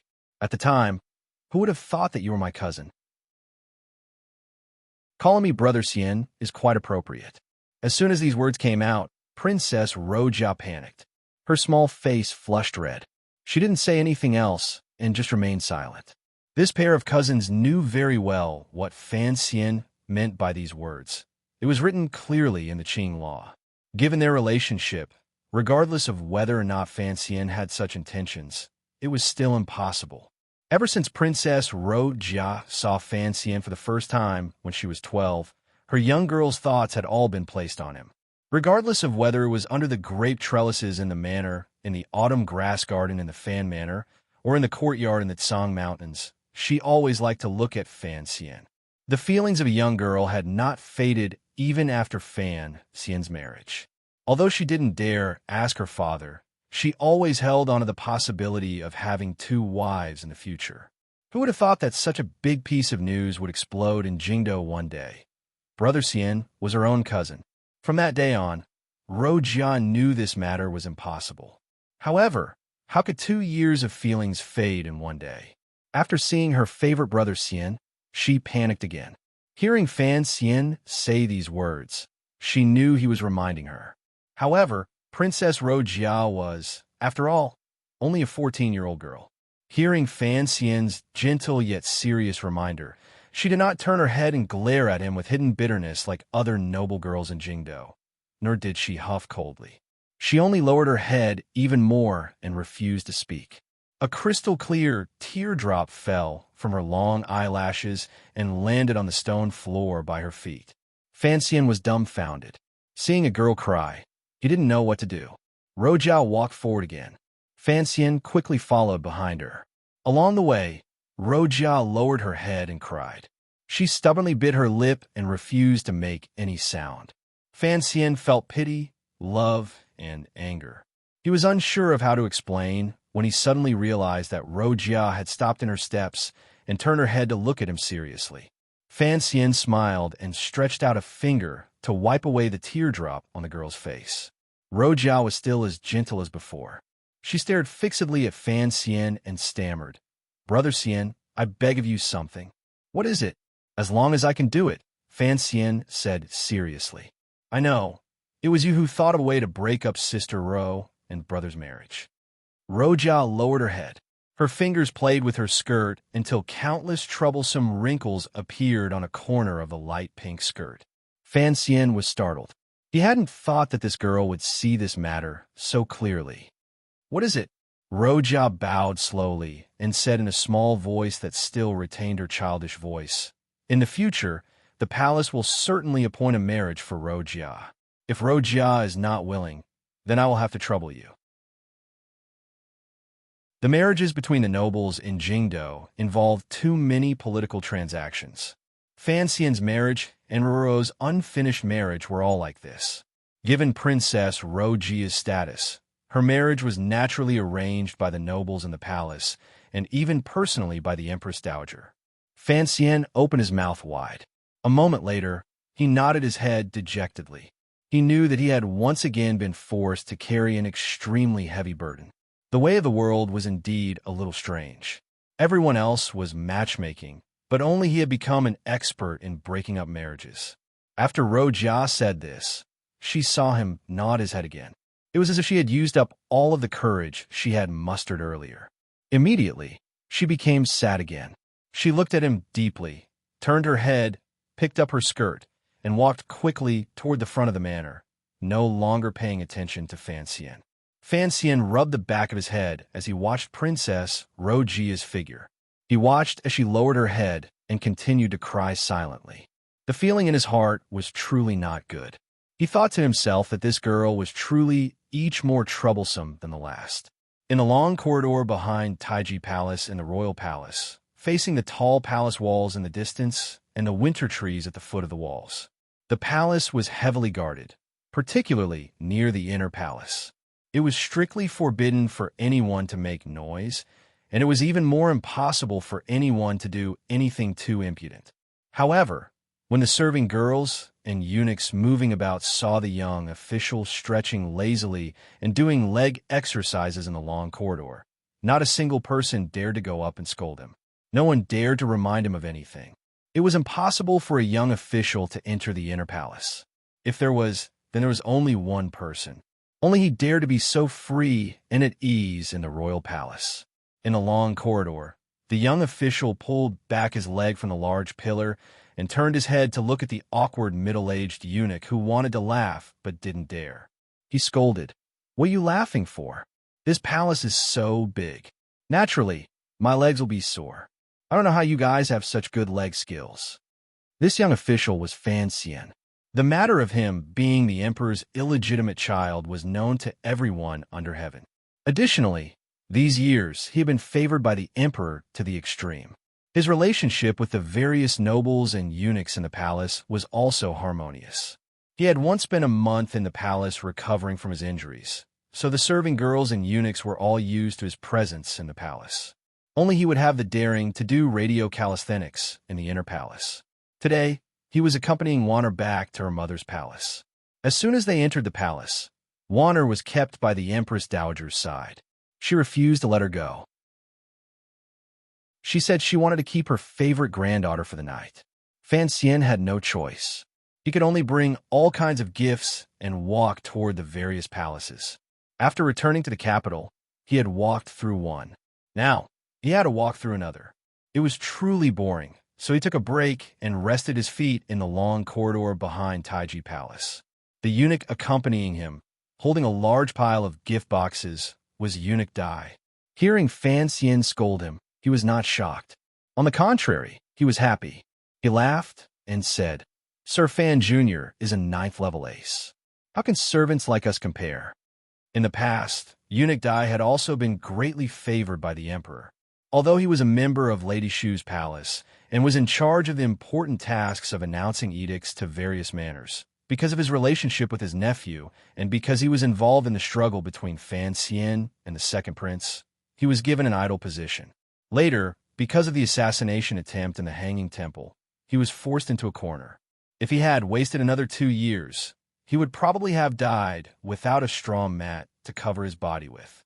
It was all thanks to Fan Xian's endless good words on his behalf that the emperor remembered how well he had served the emperor in the past.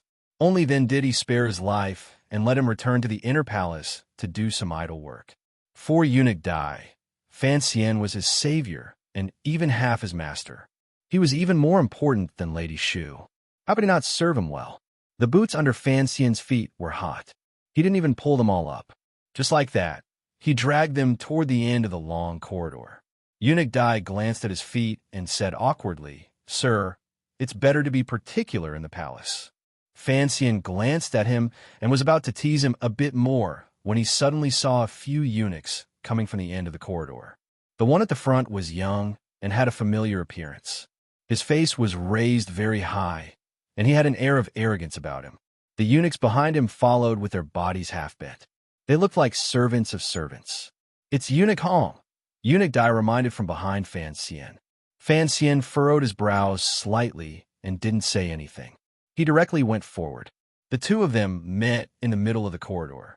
Fan Xian clearly saw the few pimples on the arrogant young eunuch's face. He didn't say anything. He stood where he was and looked coldly at the other party. Hongzhu paused. He knew that Fan Xian was waiting for him to bow to him. However, he was now the head eunuch in the Eastern Palace. Furthermore, the emperor would occasionally have him go to the royal study to help out. It was even more impressive than when he held books in the royal study. Who in the palace would not respect him? Even when the court entered the palace, they were polite to him. Other than Shu the scholar, there was no official who dared to wait for him to bow first. He knew Fan Xian and knew that Fan Xian was not a normal official. Looking at Fan Xian's cold and disdainful expression, his face flushed red. He refused to lower his head first. The two of them were locked in a stalemate. The 3 or 4 eunuchs following Hongzhu were too low in rank and had never seen Fan Xian's face. How could they know that this young official was the powerful Sir Fan Jr.? Looking at this scene, they anxiously stood up for Eunuch Hong. In a sharp voice, they said, "Sir, why are you wandering around in the restricted palace?" Eunuch Dai hid behind Fan Xian and snickered. He had long lost the position he once had. In the palace, he was bullied badly by Hongzhu and the others. Seeing that these idiots were going to offend Fan Xian, he was unspeakably happy. He was about to say something when Fan Xian waved his hand to stop him. Fan Xian smiled slightly and looked at the eunuchs behind Hongzhu. Amused, he said, "You haven't been in the palace for long, right? There aren't many people in the palace who don't recognize me. I'm not wandering around. I'm just going to Shufang Palace to see the emperor." Indeed, it was a few eunuchs who hadn't been in the palace for long. They didn't understand the meaning in these words. They straightened their necks and said, "How dare you? Where is Shufang Palace? Why are you stopping in this long corridor? Be careful that Eunuch Hong calls the guards to throw you out." He was helping his master build up his reputation, but he had no idea that he was causing trouble for his master. As expected, Hongzhu saw the smile on Fan Xian's face become gentler and gentler. His own expression immediately changed. He was shocked, afraid, and angry. He turned his head and harshly scolded the eunuchs. Only then did he slowly bow to Fan Xian and say, "Greetings, Sir Fan Jr." Once the words Sir Fan Jr. came out, the eunuchs immediately knew they were finished. They looked at Fan Xian with faces full of fear and quickly knelt down to beg for mercy. Fan Xian couldn't be bothered to look at the eunuchs. He only stared at Hongzhu's face and mockingly said, "My father is Minister Fan, so people call me Sir Fan Jr. What kind of eunuch Hong are you, a servant?" If eunuch Hong knew these words, he would carefully skin you. Hongzhu's face was full of fear and ruthlessness. He stared hatefully at Fan Xian and didn't say a word. "Slap yourself," Fan Xian furrowed his brows and said. Hongzhu gritted his teeth and said, "I am a person of the Eastern Palace. Sir Fan Jr. is a court official. No matter what, you can't control the palace, right?" Fan Xian didn't say anything. He only looked at him coldly. Forced by those two gazes, Hongzhu had no choice but to gently slap himself in the face. After this slap landed, Eunuch Dai, who was behind Fan Xian, was overjoyed. He was going to advertise it in the royal palace that night. The eunuchs behind Hongzhu were scared half to death. They all knew of Eunuch Hong's position in the palace. They had no idea that with just one word from Sir Fan Jr., Eunuch Hong could only slap himself in the face. It looked like this Eunuch Hong was indeed not as powerful as Sir Fan Jr. Fan Xian moved his body to the side and blocked Eunuch Dai's line of sight. Taking advantage of the eunuchs kneeling on the ground, he gave Hongzhu a meaningful glance. Hongzhu saw it clearly, but his eyes were crying out, indicating that he was unable to find a convenient place to talk. Fan Xian nodded and coldly said, "Get out." Thus, Hongzhu shook out his sleeve and, angry and embarrassed, led the eunuchs toward the other end of the long corridor. Seeing this, Eunuch Dai smiled charmingly at Fan Xian and said, "Let this dog of a servant continue to be arrogant. Just because the emperor and empress both like him, he can do whatever he wants in the palace." Fan Xian smiled and said, "It is indeed not good to do whatever I want in the palace. In a moment, when I go to Shufang Palace, I still have to pay attention to my appearance." Chapter 474. In Shufang Palace, Yi Guipin was beaming with joy as she watched the two people at the desk. Fan Xian was watching Li Changping copy a book. Not many people in the palace cared about the contents of the book. The key was in the word watch, and the key was in the teacher-student relationship between Fan Xian and Li Changping. Yi Guipin was not a shrewd and calculative noblewoman. On the contrary, in this dark and gloomy royal palace, she had always maintained the carefree and open-mindedness of a virgin. Because of her purity and truth, she was favored by the emperor and gave birth to the third prince. Given the Qing emperor's style of not caring about the matters between men and women, after the empress gave birth to the crown prince, he probably had no plans to have more children. From this, it could be seen that Yi Guipin's personality had indeed suited the emperor's personality. Even the other people in the palace were the same. They always felt that this Guipin from the Liu family was full of energy all day, charming and lively, and made people feel comfortable just by looking at her. Like Lady Ning in the courtyard, they were both different in the royal palace. However, this difference of hers was more likable. Even though the Empress Dowager had never been very close to the third prince because of the power of the Liu family and the Fan family, she did not have any malicious words toward Yi Guipin. Everyone knew that Yi Guipin was very lenient and treated people well. She never had any thoughts of harming others. This was the result of 10 years of silence in the palace. Just because she was unwilling to scheme and had no thoughts of harming others, it did not mean that Yi Guipin truly did not have her own plans.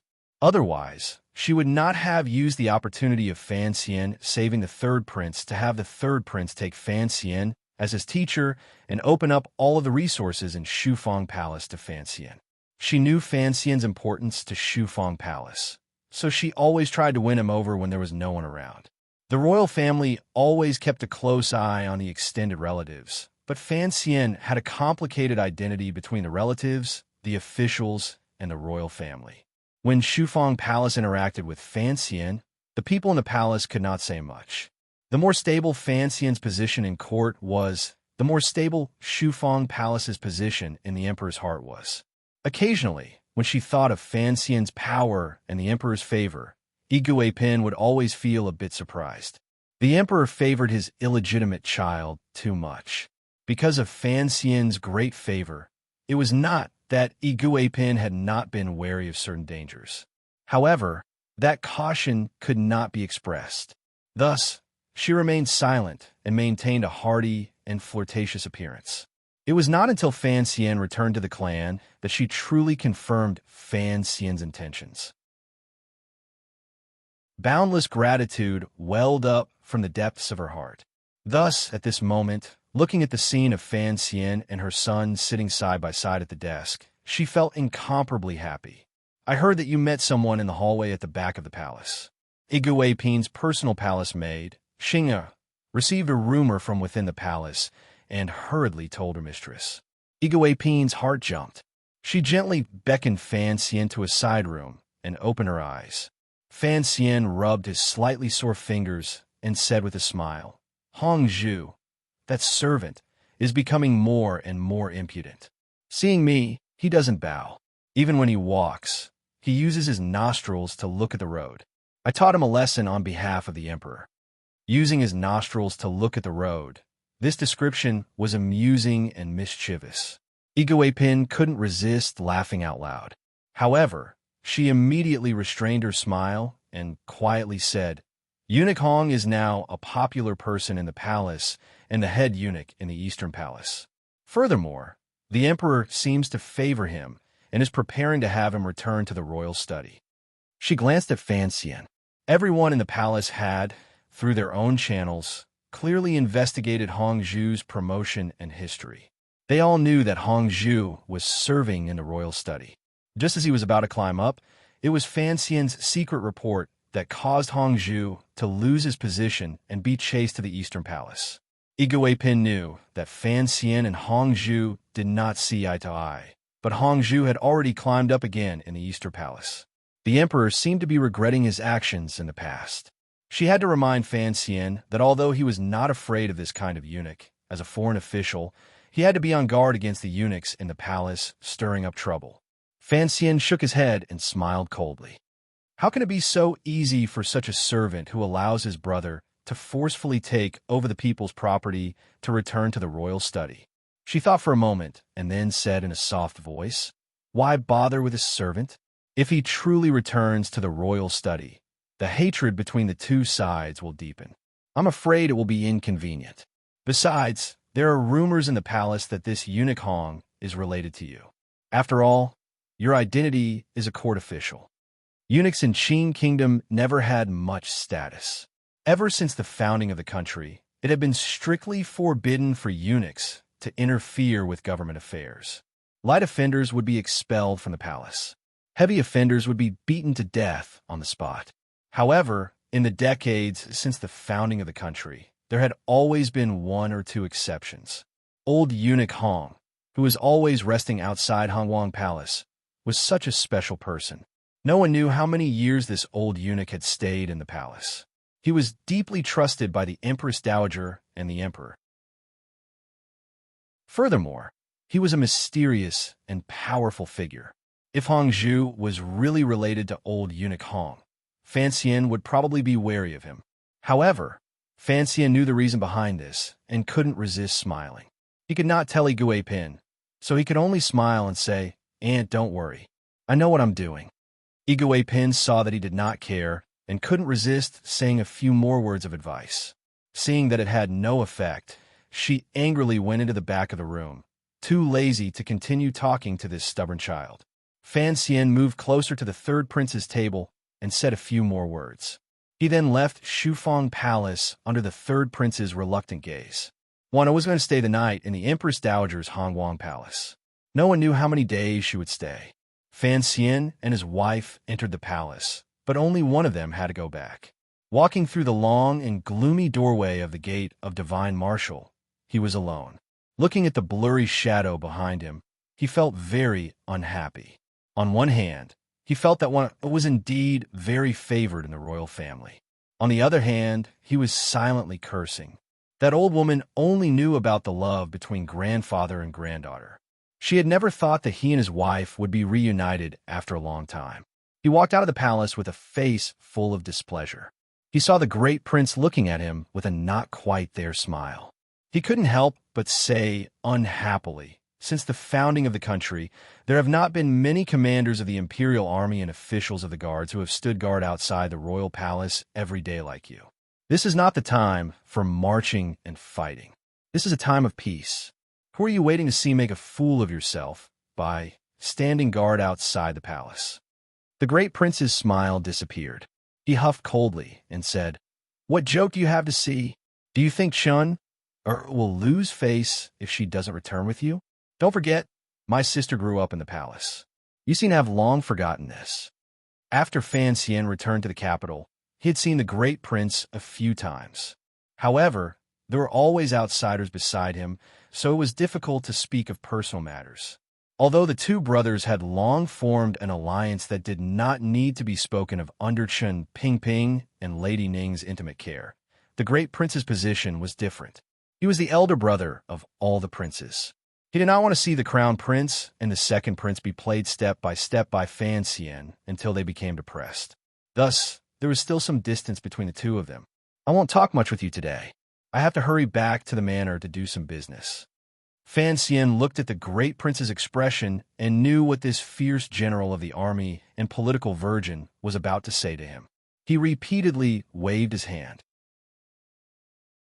The great prince scolded in a heavy voice, "I don't plan on lecturing you about Chun Er's matter today. However, what exactly are you going to do with that woman in the north?" Fan Xian was startled. Only now did he know that it was another family matter. He couldn't help smiling bitterly and saying, "I say, Your Highness, this is my family matter. Since Wan Er has married me, there is no need for you to worry about it." At the beginning, he had been slightly jealous of the intimacy between the great prince and Wan Er. Now that he had the opportunity, he coldly retaliated. The great prince was furious. He forcefully suppressed his anger and said, "Who has the patience to care about you? However, Wang Fei said that you still haven't come to my manor after the new year. She had me come and ask you if you aren't planning on coming." Wang Fei was the great princess of northern Qi that Fan Xian had personally escorted to the south. Fan Xian rubbed his head and said, "Naturally, I have to go to your manor. It will probably be the day after tomorrow." Seeing that he had agreed, the great prince nodded and didn't pay him any more attention. Fan Xian suddenly thought of something and said, "I'll also bring Hongchen." The great prince was slightly surprised and glanced at him, thinking, "Wasn't Hongchen grounded because of you?" Fan Xian didn't explain. He only furrowed his brows and said, "Speaking of which, do you still want that manor in Yangsong Alley? She is a proper Hu tribe princess. You can't just leave her in that courtyard to rot, right?" The great prince choked and couldn't speak for a moment. Fan Xian looked at this scene and confirmed that when the Western Expedition Army was on their way back to the capital, this great prince must have had countless stories with the Hu tribe princess, Ma. However, it wasn't good to poke at him again. He raised his hands in a salute and climbed into the black carriage. After returning to the Fan Manor and entering the most secretive study in the triangular area of the garden, he confirmed that there were no eyes or ears around. Even the tiger guards and the servant the emperor had buried in the Fan Manor were far away from the study. Only then did Fan Xian spread his legs and lay comfortably on the low couch. He placed his feet, which were wearing pure wool socks produced by the palace treasury, toward the door of the study. He relaxed and let the steam rise, making his sore feet happy. The pair of boots was placed under the couch. The slip of paper was already in his hand. No one knew about his relationship with Hong Zhu. Not even Qin Pingping and his father knew. Even Su Wenmao, who had personally handled the Yingzhou matter, did not know that he was avenging Hong Zhu. He would not be able to guess in this direction. It could be said that Hong Zhu was the deepest spy Fan Xian had buried in the royal palace. Because of this, the two sides did not dare to take the risk of establishing a regular intelligence system. It would be difficult for any news Hong Zhu had to send out of the palace. Of course, the normal news in the royal palace was handled by a few eunuchs that Guapin and Fan Xian were on good terms with, so there was no need to worry about ears and eyes being blocked. Since Hongzhu had taken the risk to send him news, then this news was worth paying attention to. Furthermore, the glimmer of fear he had seen when he entered the palace before the new year made Fan Xian even more curious about the contents of this slip of paper. Fan Xian looked at the slip of paper and involuntarily narrowed his eyes. When he read to the end, he could not suppress the shock in his heart and directly sat up on the couch. When he began to read this slip of paper, he did not think much of it. He felt that Hongzhu was taking too much of a risk. As he read to the end, he finally understood the meaning hidden in Hongzhu's words. He was so frightened that he could no longer lie down. What was written on the slip of paper was very simple. The specific names of the people were also used in a secret language that Fan Xian and Hongzhu had discussed at the beginning. Fan Xian understood it very well. The opening paragraph wrote about a strange habit the crown prince had when he went to bed. He always liked to lift up the clothes of the serving girls and concubines and cover their heads, only revealing their naked lower bodies. The handwriting of the second paragraph trembled slightly. It was clear that Hongzhu was also afraid when he wrote it. It said that in the year Fan Xian had left Jingdo, the crown prince's health had gradually improved. His venereal disease seemed to have been cured. However, his habit of going to bed had not changed. Furthermore, a few times when the crown prince was drunk, he could faintly hear him call out the word "ant" in the moment of ecstasy. Ant? Ant. If it was only limited to these two paragraphs, Fan Xian could only use this intelligence report to confirm that the crown prince had endless fantasies about the eldest princess' beautiful appearance and perfect body. Although it was slightly perverted for Fan Xian, who had experienced countless baptisms of sex in his previous life, it was nothing. What truly scared Fan Xian so much that he jumped up from the couch was the third paragraph in Hongzhu's message. There was only one sentence. He said that in these few months, the crown prince had rarely been close to the serving girls and concubines in the Eastern Palace. Furthermore, he was in good spirits.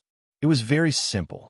To a normal person, the last sentence was very meaningless, but it scared Fan Xian quite a bit. Although the words on this piece of paper were taboo, in the eyes of observant people, they would still know who it was talking about. Hongzhu must have seen something or heard something, but he didn't dare write it on the paper, and Fan Xian paced a few times in the study. His lips were a bit dry. Finally, he stopped in front of the low couch. Rubbing his hands together, he crushed the piece of paper into powder. His expression was very strange. After a long time, he cursed in a low voice, "Do you think you're Yonghua?" Fan Xian was dumbfounded. He was completely dumbfounded. Although Sir Jean and Sir Zhongma had both taught him that the two dirtiest places in the world were the royal palace and the brothel, and the history of his previous life had used the words Dirty Tang and Stinky Man to give him some mental preparation. Now that he truly knew about the things in the palace, he, the owner of the largest brothel in Qing Kingdom, still couldn't help but stare dumbfounded and feel greatly shocked. He walked to the side of the table and picked up a cup of cold tea to drink, extinguishing the shock and sense of absurdity in his heart. With great difficulty, he finally calmed down. He finally knew where Hongzhu's fear came from. Anyone who knew of such an incestuous story that could not be told to the world, their first reaction would be to be afraid of being silenced. At the same time, he also knew why the crown prince had been so calm recently and appeared to have a card up his sleeve. It turned out that he had the confidence to make the eldest princess truly abandon the second prince and turn to support him. But what if the eldest princess was playing with the crown prince's feelings?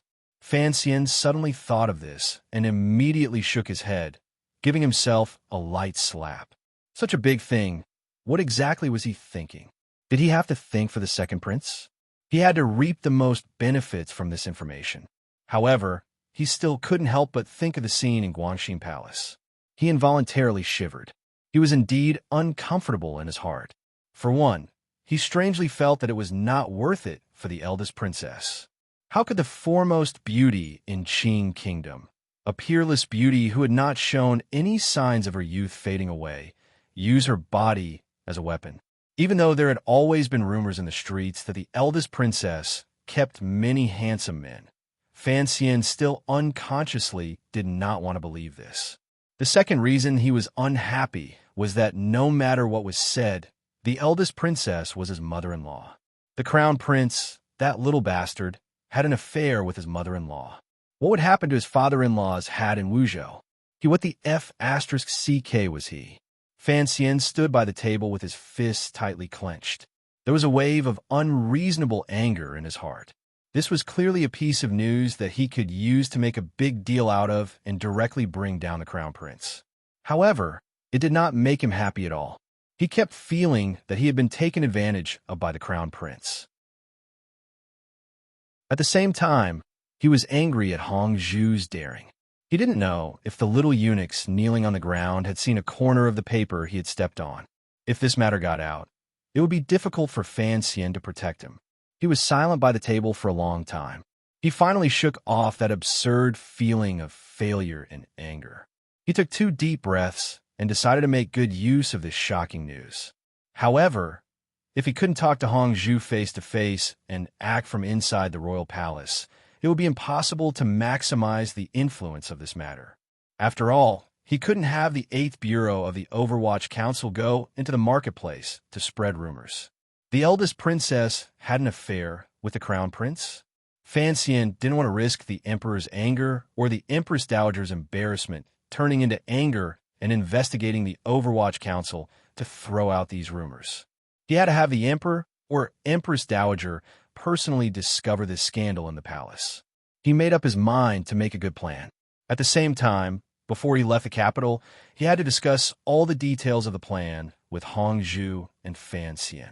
When it came to plans and conspiracies, Fan Xian, who was skilled in assassination and little tricks, did not have much confidence. He immediately thought of his most capable assistant, the white-clothed young master. He immediately walked out of the study, passed through the back garden, and got into the carriage. He didn't even hear the sound of the edict being announced from the front yard of the Fan Manor. The carriage drove to the Overwatch Council's gray and black square building. Fan Xian hurriedly jumped off the carriage. His leather boots stepped on the remaining snow piled on either side of Tiana Avenue with a whoosh. As he walked into the council, there were Overwatch Council officials he bumped into along the way who bowed with faces full of shock and made way. These officials looked at the commissioner's gloomy expression and hurried footsteps. They all wondered which major figure in the capital was going to be unlucky again. Pushing open the door and entering the secret room, he was not surprised to see a young official wearing thick, plain-colored clothing sitting behind the table beside the black cloth by the window. In the entire Overwatch Council, the only person who didn't like to wear official robes and had the right not to wear official robes was the present head of the 4th Bureau, the acting representative of the Overwatch Council, Yin Bingyun, or Sir Yin Jr. Fan Xian threw the robe he was wearing onto the chair and closed the door. Looking at the black cloth on the window, he furrowed his brows. He walked directly to the side of the window and pulled down the black cloth. The light from the sky outside and the reflection from the remaining snow immediately poured into the gloomy room, brightening it up. The sudden strengthening of the light pierced Yan Bingyun's eyes. He unconsciously raised his hand to block it. "You're not Director Chun." Fan Xian furrowed his brows and said, "There's no need to always hide yourself in the dark." Yin Bingyun lowered his hand and shook his head helplessly. This piece of black cloth had been placed on the window of this secret room for many years. It had already become the Overwatch Council's most unique scenery. Who would lightly touch it? Only the commissioner would not take Director Chin's intentions to heart. Fan Xian looked at Yin Bingyun's slightly pale face and haggard expression. He couldn't help but shake his head. Chun Pingping did not care much about the present Overwatch Council. Fan Xian was also too lazy to care. Everything was piled on Yin Bingyun's shoulders. Looking at his appearance, he probably hadn't had a good night's sleep in many days. A faint apologetic feeling welled up in Fan Xian's heart. He walked to the window and narrowed his eyes at the royal palace in the distance. What exactly does the director mean by using such a black cloth to cover it? Yin Bingyun didn't say anything. Fan Xian looked at the majestic royal palace in the distance and suddenly had a glimmer of doubt about his decision to come to the Overwatch Council to find Yin Bingyun. That matter involved the dignity of the royal family and the future of the Qing kingdom. Sir Yin Jr. had always placed the interests of the court as the highest standard. He turned his head and glanced at Yin Bingyun. He truly did not dare to take this risk. There are two flaws. Before, I wrote two things incorrectly. It should be that Chun Pingping is older than the emperor. Also, King Jing is older than Yun Rui, just a little older. Shamelessly apologizing. As for the problem of the crown prince not entering the ranks of the princes, I said it this way in the past. As for whether or not this setting is good and reasonable, that is another matter. However, I like to play this way. There is no problem of writing the third prince and forgetting the crown prince. There are only 4 in total. I have 5 fingers and can count them all. Perhaps it is not reasonable, but I don't care. As for Li Yunrui, it was said before that Yunrui gave birth to Wanner at 15. When the Jingdo incident happened, Yunrui was only 12 or 13. I think all young girls are pure pearls. As for the hide-and-seek that King Jing mentioned, it was a lie. Such an important matter could not be overheard by playing hide-and-seek in the royal palace. As a member of the royal family, King Jing had his own difficulties. He was the most helpless person. He only reminded Fan Xian of the Qin family matter, but he could not tell Fan Xian everything. King Jing only needed a reason to tell Fan Xian, and Fan Xian accepted this reason. A smart person would not ask too many questions. I wrote this very carefully, so there should not be any problems. King Jing is not very old. Some friends say that he does not look like the old gardener. It feels wrong. That is another problem with my setting. Originally, I wanted to write about a decadent prince. His first love died early, so he indulged in sensual pleasures. He was born early and had children early. His hair turned gray early and he aged early. From this, it can be seen that men should cherish their relationships and not fall in love early. There are many flaws in the book. I will admit this, but even if I admit it, I am afraid that I will not have time to correct them. After all, this is not a thesis. I do not have the ability and energy to write every day. It is very tiring. Please understand. I'm very grateful. Thank you all for reading, correcting, and understanding. After writing so much nonsense, it would be stupid not to ask for votes. Stretch out your right hand. If you love China, if you love monthly votes, please vote monthly. P.S. This paragraph does not count the number of words. P.S. This chapter was originally going to be called Shocking Secret News, but then I felt that it was too common, even though I am very common. P.S. The Philips TV in my living room that has accompanied my family for 14 years is finally broken. Does this count as me crying about being poor out of habit?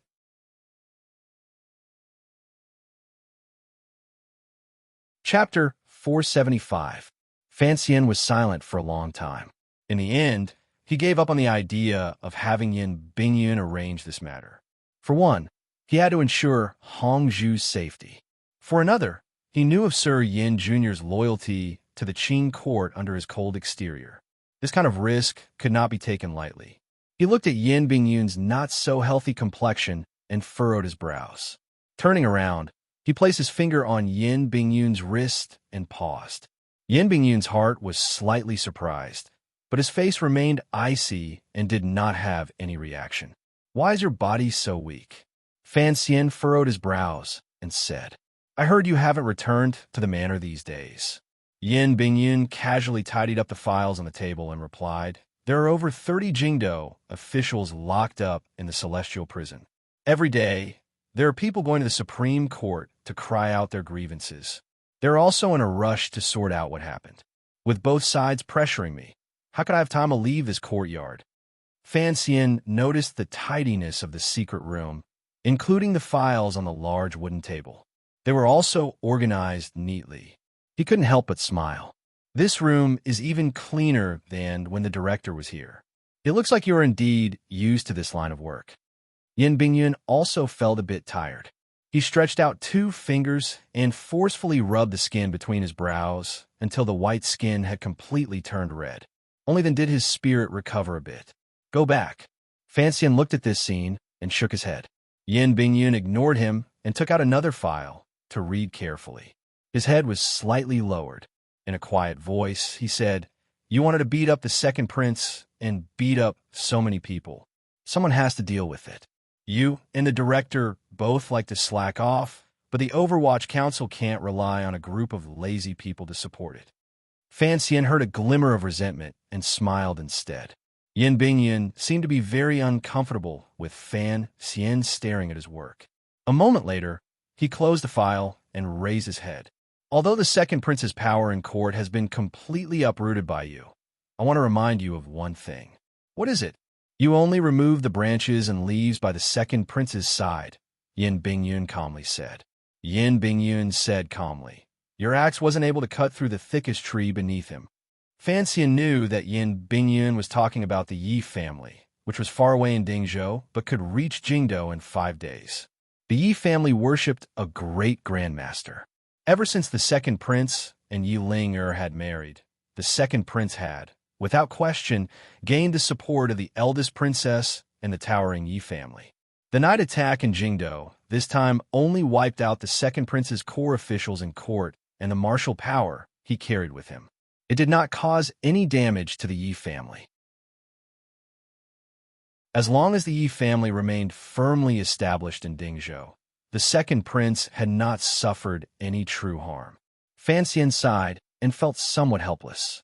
He had originally hoped to use the 3 city-guarding crossbows he had seized during the attack in the valley to drag the Yi family into the water. No one would have thought that the Northern Qi Emperor's private letter, a greeting from tens of thousands of li away, would force the Qin court to stop the investigation. It made it impossible for Fan Xian to frame the Yi family, even if he wanted to. "Let's talk about the Yi family later." Yin Bingyun glanced at him and furrowed his brows. The second prince's foundation is in the Yi family. Because of this, his reliance on the eldest princess has decreased. This was the brain Fan Xian relied on the most. His words were endless and penetrated deep into Fan Xian's heart. For no reason, his heart jumped. Thinking of the top-secret information he had learned today, he began to smell a different scent. Regardless of whether the eldest princess had openly supported the crown prince or secretly supported the second prince, that crazy and powerful woman's methods were so that when her 2 nephews ascended to the throne in the future, they would still be under her control. The eldest princess, Li Yunrui, was a powerful figure with broad foresight. What she wanted was not small. Presently, the second prince had the Yi family as his support. His reliance on her had decreased. This meant that if the second prince ascended to the throne in the future, it would be much more difficult for her to control him from behind the scenes. Could it be? Thinking of this, Fan Xian's heart jumped.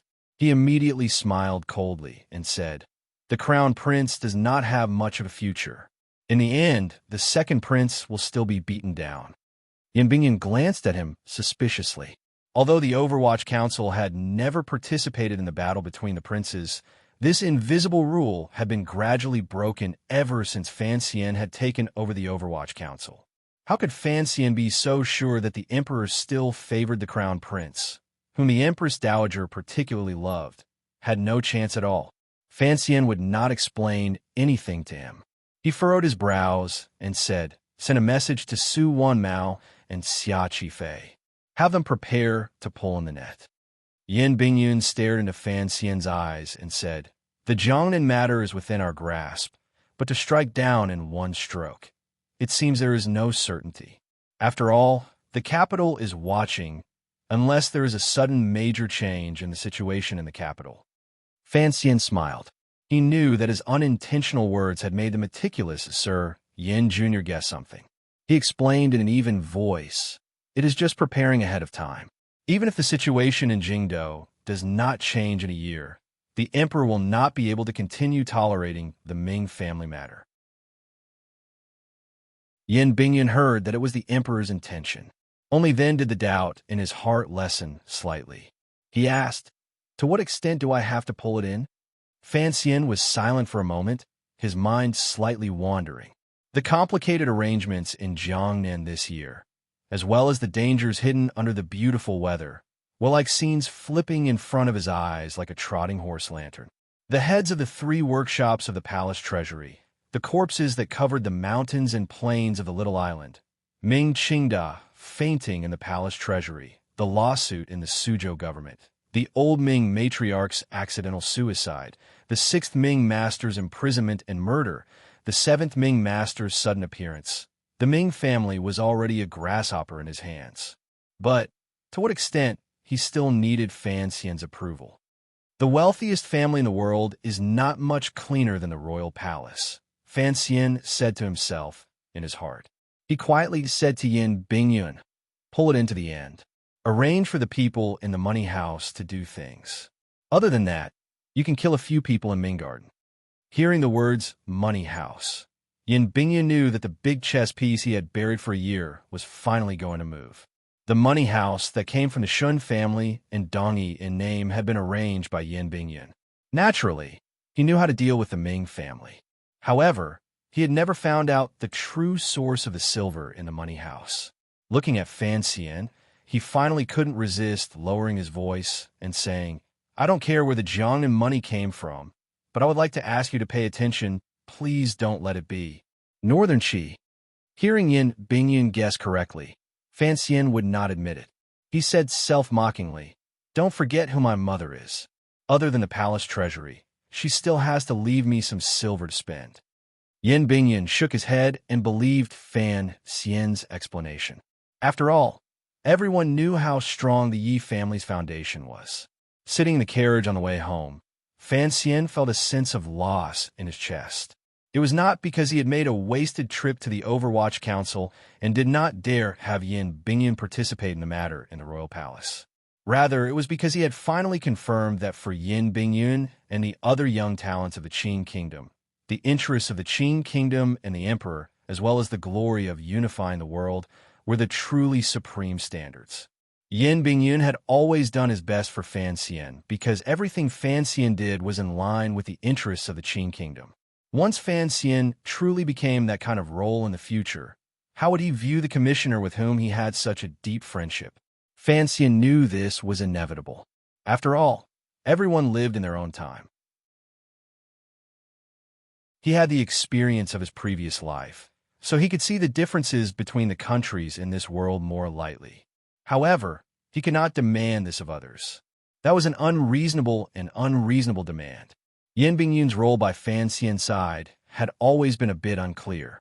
He was not a member of the Qinian unit, but he was Fan Xian's trusted aide. He had participated in most of his actions, particularly the planning in Jiangnan last year. After Fan Xian clearly realized this, he made up his mind. As for his deal with Northern Qi, it was best not to let Sir Yin Jr. touch the deepest core. However, there was an important and urgent problem that had not been resolved on this trip to the Overwatch Council. How could he connect with Hongzhu? Fan Xian sat in the carriage and propped his chin on his elbow. His brows were furrowed tightly. Unexpectedly, when he returned to the Fan Manor, he heard an unexpected edict. He immediately acutely realized that if he wanted to confirm this matter with Hongzhu, tonight was the best opportunity. The edict did not come from the emperor. Rather, it came from the long, silent Empress Dowager. The Qin kingdom governed the world with filial piety. The emperor was a role model for tens of thousands of people. Although this Empress Dowager was mostly silent, no one dared to underestimate the true influence of this old woman. The Empress Dowager's edict had arrived the moment Fan Xian left the manor. It was a special edict to summon Fan Xian into the palace. Unexpectedly, Fan Xian had secretly snuck out. The eunuch delivering the edict could only wait. Fan Xian tilted his head slightly and listened to Lady Lu's quiet words by his ear. He glanced at eunuch Yao, who had long waited anxiously. He couldn't resist smiling. Given his ability, if he wanted to sneak into the royal palace, unless Uncle Wu Zhu was by his side, he wouldn't have the confidence to hide it from old eunuch Hong's eyes and ears. If he stayed in the palace tonight, it would be much easier to meet with Hongzhu. Furthermore, he was a man. He could not stay in the rear palace. He could only find a room in front of the royal palace. It would also be more convenient to do things. However, he still didn't understand why the Empress Dowager was so anxious to summon him into the palace. After he and Wana left Hongguang Palace hand in hand, Fanxian couldn't help but sigh awkwardly. Only now did he understand that the old woman wanted him to enter the palace to force him and want her to go to Guangxin Palace to visit his mother-in-law, the eldest princess. The Empress Dowager didn't want her descendants to be in a mess. After Fanxian returned to the capital, he entered the palace a few times and always avoided the eldest princess. This reality made the Empress Dowager unhappy. She decided to use the power in her hands to make up for the cracks between the younger generation. Taking advantage of Wan being in the palace, she summoned Fanxian into the palace. It was already dusk, and the royal palace was dim. Wan glanced worriedly at Fanxian's expression and pouted. "I don't want to go to Guangxin Palace." Fanxian forced a smile and comforted her. "After all, the eldest princess is your mother. No matter what, you have to see her." Although he said this, his heart gradually sped up. Lin Warner looked at him seriously and said, "I know you also don't want to see Mother. How about we sneak out of the palace?" Fanxian couldn't resist laughing in spite of himself. "Be careful of the Empress Dowager killing you and me, two ignorant little bastards." Not far in front of them, the door to Guangxin Palace had already opened a corner. A few serving girls were submissively waiting for the arrival of the two of them. Technically speaking, Fanxian and Wan were half-masters of Guangxin Palace.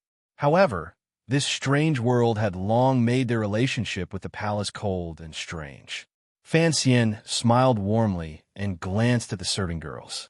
His eyesight was very sharp. With a glance, he could tell that these serving girls were similar to when he had first entered Guangxin Palace. They all had powerful cultivations. Passing through the corner of the palace door, a light wind hit him in the face. The wind was very cold. Fanxian thought of the woman in the palace and couldn't help but shiver. "Yichun, come here. Let me see." The eldest princess, Li Yunrui, welcomed them from outside the hall. Although her tone was forcefully maintained calm, Fanxian could still hear a slight strangeness. He raised his head in surprise and saw the eldest princess staring at her wife beside her in a daze. Warner bit her thick lower lip. Her palm gripped her husband's hand and refused to let go. Fanxian gently patted the back of her hand to give her enough encouragement. Warner composed herself and walked forward.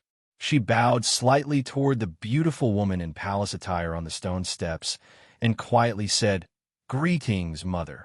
Her voice was very low and thin. It was indescribably unnatural. The eldest princess stared in a daze at her own daughter. Her slightly hopeful expression abruptly calmed. She lightly said, "How have you been?" Fanxian furrowed his brows and coughed uncomfortably. Moving closer to Wan side, he smiled and said, "Greetings, mother-in-law." The eldest princess looked at him. A strange smile rose to her beautiful face and said, "You still know to come see me?" For some reason, the eldest princess and Wan appeared a bit cold, but she spoke very casually to Fanxian. Fortunately, with Fanxian's interruption, the atmosphere on the stone steps relaxed a bit. The eldest princess held Lin Wan's hand and stood side by side on the stone steps. She gave a few orders to the serving girls in the courtyard and prepared to walk into the hall. Fanxian raised his head and looked at the two women on the stone steps. He found with amusement that Warner did not look much like her mother. However, he didn't know how the eldest princess took care of herself. She was still so young. The two of them stood in a row. They didn't look like mother and daughter. They looked more like sisters. However, although Warner was married, she still could not shed some of her youth. The eldest princess had long bloomed and had not withered for years. She was like a blooming peony, eye-catching. Guangxin Palace had long arranged a banquet. There were no outsiders. It was just the eldest princess and the young couple. After talking for a while at the banquet, Warner finally relaxed a bit. Adding to the mother-daughter nature, the gaze she used to look at the eldest princess also became gentler. The eldest princess seemed to be very happy with Wan's change. Her voice also began to show a real gentleness. At some point, she sighed and faintly said, "In your eyes, I'm afraid I have done a terrible job as a mother. The rims of Lin Wan Er's eyes reddened. Tears were about to fall. She had grown up in the palace. Although she was loved by the Empress Dowager, how could a girl not miss her mother? Hearing such gentle words at her mother's side, her heart was a mess of emotions. She didn't know what to say. Fan Xian sat below and looked at the mother and daughter sitting side by side. He smiled slightly. Of this pair of mother and daughter, one was the foremost beauty in Qin Kingdom. The other was the foremost beauty in his heart. Looking at them now, how could it not be pleasing to the eye? However, he had to gloomily admit that his wife was indeed not as good-looking as his mother-in-law, particularly the eldest princess. Her beautiful appearance, red lips, and bright eyes were still the same. Her long hair, like a black waterfall, was coiled up as before. Compared to the past, she revealed a rare glimmer of true emotion. She was not as delicate and timid as the legends said. On the contrary, this made her exceptional beauty more vivid. The voices of the two women at the banquet became softer and softer. They also became more and more at ease. He was not surprised to see this scene because he still had confidence in human nature. No matter how crazy the eldest princess was, she was still a mother.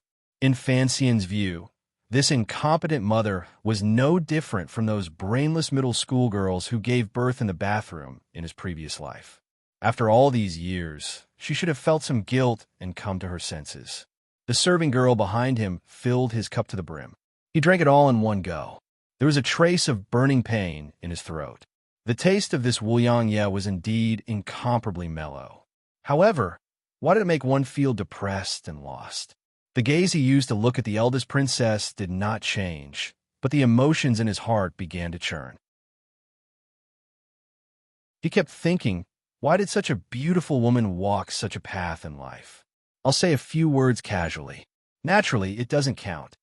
Yesterday, when I looked at the book review and comment section, I felt that it was very strange. That's because I wasn't mentally prepared for such a huge commotion. It was comparable to the two waves of Cece and Begonia. I really didn't expect it, because in my opinion, everyone should have been mentally prepared for so many things to happen. From this, it can be seen that being mentally prepared does not mean accepting the fact that it happened. Well, it couldn't be helped. Not every fairy-like woman with a lot of scenes would be pushed down by the male lead. At least this time, I wouldn't write it that way. I never considered the possibility of Fan Xian pouncing on my mother-in-law. I apologized to Yogurt for this. As for the crown prince and the eldest princess, I don't think there is anything worth making a fuss about. What kind of person Li Yunrui is a very clear picture. Her past is too clear, and I will never gather everything in the name of love like Odin did. Although I have love, I do not have love for characters like the eldest princess and Peggy.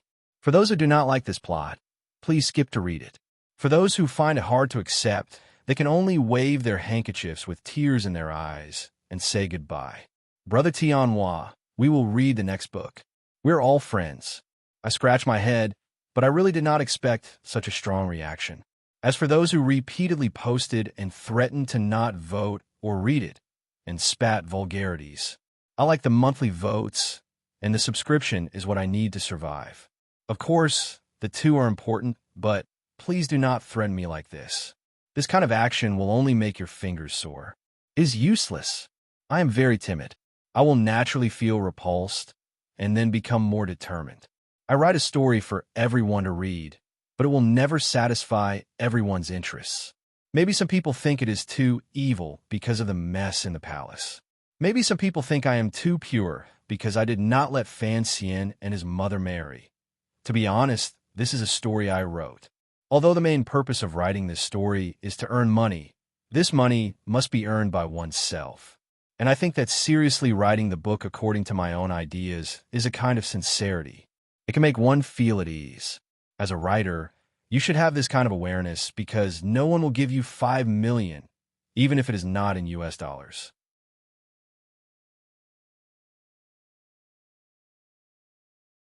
Chapter 476. Yesterday, I said a lot of sincere things about myself, and then there was the call to take it off the shelves in the Chidia message box. As for the strength of the people's struggle, I feel very gratified. Gratified my ass. No matter how reactionary I am, I won't fall to the level of Carrefour. However, I can only shrug my shoulders and not bow. As the main antagonist, of course, I have to continue playing this role well. There are many happy things in life. Blackbelly's writing about Haitang makes me very happy. In a moment, I will post it in the public area and let everyone play with it. I can't say any more useless words because another reader has expressed strong dissatisfaction. I also don't like to talk. I'm just long-winded and my mood is indeed not good. Is that okay? In grief. The coldness outside Guangxin Palace seeped in strands, trying to forcefully change the name of the palace to Sister Chang'e's residence. However, with the red candles at the side and the warm fragrance rising, the wine strong, and the spring overflowing, this kind of plan was ultimately just a delusion. Fan Xian watched the eldest princess and Wanner speak softly. The smile on his face gradually grew. He was no longer as wary and awkward as when he first entered the palace. The eldest princess was still as beautiful and alluring as before. Even though Fan Xian clearly knew of the matter Hong Zhu spoke of, other than shock, he felt a strong displeasure toward the crown prince. At least, looking at the foremost beauty in Qin Kingdom, the young son-in-law could not form too many feelings of disgust in his heart. Of course, this kind of emotion in itself was a wonderful thing. He gently put down his wine cup and smiled self-mockingly. He thought to himself, the eldest princess is also a pitiful person. There must be something hateful about a pitiful person. This eldest princess was the Empress Dowager's most beloved youngest daughter. She was a powerful figure that the emperor had relied on as his right arm these 10 years. Particularly for Fan Xian, hidden under the gentle and beautiful appearance of this beauty in palace attire was a venomous tongue, a liquid that could kill without spilling blood. When he was 12, Fan Xian welcomed the eldest princess's first assassination attempt. After they entered the capital, the two sides became even more entwined in schemes and blood and fire, unable to extricate themselves.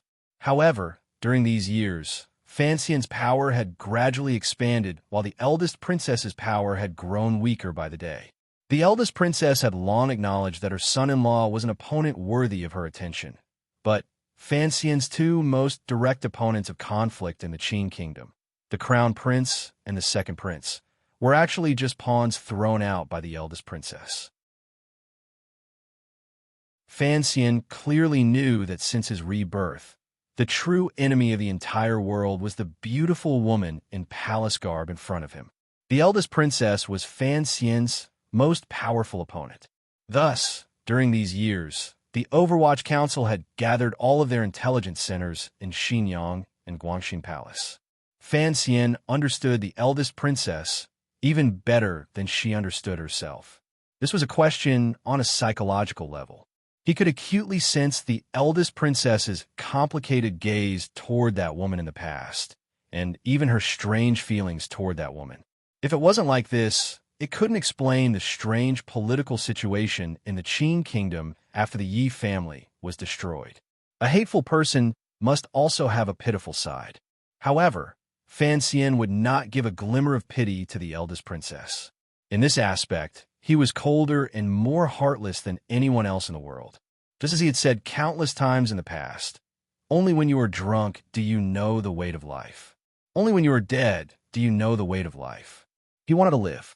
Whoever didn't want him to live had to die in front of him. How was Jiangnan? The eldest princess gently stretched out her jade arms and slowly put down the wine cup. It was winter, and although there were bamboo charcoal stoves in the palace, the temperature was not high. The eldest princess was also wearing winter clothes that were a bit thick, but even with this kind of clothing, it still covered up the curves of her body and that alluring aura that was everywhere. One had already fallen asleep. The serving girls carefully came out of the back of the palace to give their orders. They then retreated out of the palace and closed the doors. Fan Xian furrowed his brows slightly, but did not say anything to stop them. After all, the eldest princess was her mother. It was not convenient for him to say too much. Jiangnan is very good. The scenery is good, and the people are not bad, Fan Xian replied with a smile. "Mother, if you have the time, you can visit Hangzhou sometime." Although it was particularly awkward to say the words "mother," he had no other choice. "I went a few years ago. Now, the scenery is the same, but the people are very different. What need is there to go again?" The eldest princess left the banquet. As she walked out of the palace, she spoke mockingly. These words were referring to the palace treasury that had originally belonged to her and had now been completely taken over by Fan Xian. Fan Xian did not leave his seat and paused slightly. A moment later, he respectfully said, "Living in this world, one has to see the people, and one has to see the scenery. People are always like flowers chasing water. Every year is different. The scenery stands tall in the world, but it will not change for 1,000 years. A person's life is short, but they can see the changing scenery of tens of thousands of years. This is what I think is important." The eldest princess turned her head to look at Fan Xian. She tilted her head slightly and revealed a trace of a smile on her face. "What do you want to advise me about?" "I don't dare," Fan Xian replied with a pained smile. The eldest princess smiled slightly mockingly and said, "There are very few things in this world that you don't dare to do. However, trying in vain to use words to weaken my will is truly a very stupid thing to do." In front of the Empress Dowager, Li Yunrui was a well-behaved and even somewhat stupid daughter. In front of the Emperor, Li Yunrui was a precocious and even somewhat abnormal assistant. In front of Prime Minister Lin, Li Yunrui was a timid and even somewhat pretentious beauty. In front of the princes, Li Yunrui was a gentle and even somewhat seductive woman. In front of her subordinates, Li Yunrui was a charming and enchanting mistress with a wave of her hand. Only at this moment, in Guangxin Palace, in front of her good son-in-law, Fan Xian, Li Yunrui was nothing. She was only herself, the purest of herself. She did not use any expression or charm or timidity, but she made no attempt to hide it. She calmly faced Fan Xian with her original appearance. Perhaps these two people both knew that the enemy was the one who understood them the best, so there was no need to make any useless concealment. Thus, Fan Xian was not shy. He smiled warmly and only said straightforwardly, "Time is a passerby of 100 generations. Heaven and earth are the reverse journeys of all things. I don't dare to persuade you of anything. I just feel that life is bitter and short. There is always a great deal of happiness to pursue." Without waiting for him to finish, the eldest princess cut him off and coldly said, "What kind of thing is an immortal poet? You could defeat one knife or two. Open your eyes and see clearly who is standing in front of you. Don't always think that by saying some unbearably sour words and smugly showing off a few seemingly philosophical words, you will be able to solve all problems." These words were spoken normally, but the pride and disdain in them appeared particularly sharp. At this moment, there were no outsiders present, so the eldest princess revealed her truest side. "Don't always think that women are creatures whose emotions surpass everything else," the eldest princess said coldly. "You said in what you wrote yourself that men are all a pile of mud. Since that is the case, don't pretend to be a piece of jade in front of me." Fan Xian had nothing to say. He could only smile bitterly and listen. The eldest princess walked to the side of the palace door and lifted the cotton curtain. Standing on the stone steps, she looked at the quiet night of the royal palace around her. It was not good for Fan Xian to continue sitting at the banquet. He could only stand and follow her out, wanting to hear what this mother-in-law had to say. "See clearly who is standing in front of you." The eldest princess did not turn around. Her slightly thin body in the cold wind made one's heart tremble for no reason. It was as if it contained an infinite amount of crazy thoughts. "I am not a stupid girl like Haidang," she said. "I had thought that the North had finally produced a decent woman. Who would have thought that she would still be a commoner?" Fan Xian was speechless. He could only smile bitterly and think, who dares to compare to you? In this world where men were superior to women, it seemed that only this eldest princess dared to do what others did not dare and compete with men. In all areas, she competed with men. Fanxian faintly understood that the eldest princess did not take those things seriously at all. Yes, it was like this. The heavens were about to cry. He scratched his head awkwardly. Facing such a woman, he felt his hands and feet bound. He had no idea how to respond. You should know why Mother summoned you to the palace and the banquet tonight, the eldest princess said calmly. You and I both know, so there's no need to say more. Just hide a little more. I don't want Mother to be too sad and disappointed. Fanxian bowed to the ground and said sincerely, I will obey. Obey. The corners of Princess Royal's lips slowly curled up, and the faint red curve of her face was particularly charming under the night sky. I have to admit that your ability is beyond my initial expectations, and you are her son, which surprised me even more. No wonder I couldn't kill you or make you move in these 2 years. His Majesty dotes on you, and the old guys love you. It's just a pity. You're just a stinky man after all. Fanxian smiled and said, This is a problem of hormones and secretion. Here, the eldest princess started slightly. For the first time, other than determination, there was a glimmer of uncertainty and doubt in her enchanting eyes. She immediately shook off Fanxian's purposeful act and coldly said, You're just like your mother, always having so many new words. Fanxian's heart jumped. Calmly, he asked, You've seen my mother? The eldest princess was silent for a moment and then said, Nonsense. When she first entered the capital, she lived in King Cheng's manor. How could you not have seen her? It's impossible not to see her. Speaking of this, the eldest princess's eyes softly narrowed. Slowly, she said, I admired her very much. It could even be said that I was jealous of her. In the end, I looked down on her. Fanxian furrowed his brows and smiled calmly. I don't think you have that right. These words were very bold, but the eldest princess was not angry at all. Lightly, she said, In many people's eyes, it is all so. Even though I have assisted my brother since childhood and done so many things for the Qin kingdom, as long as I am compared to your mother, no one thinks I am the best.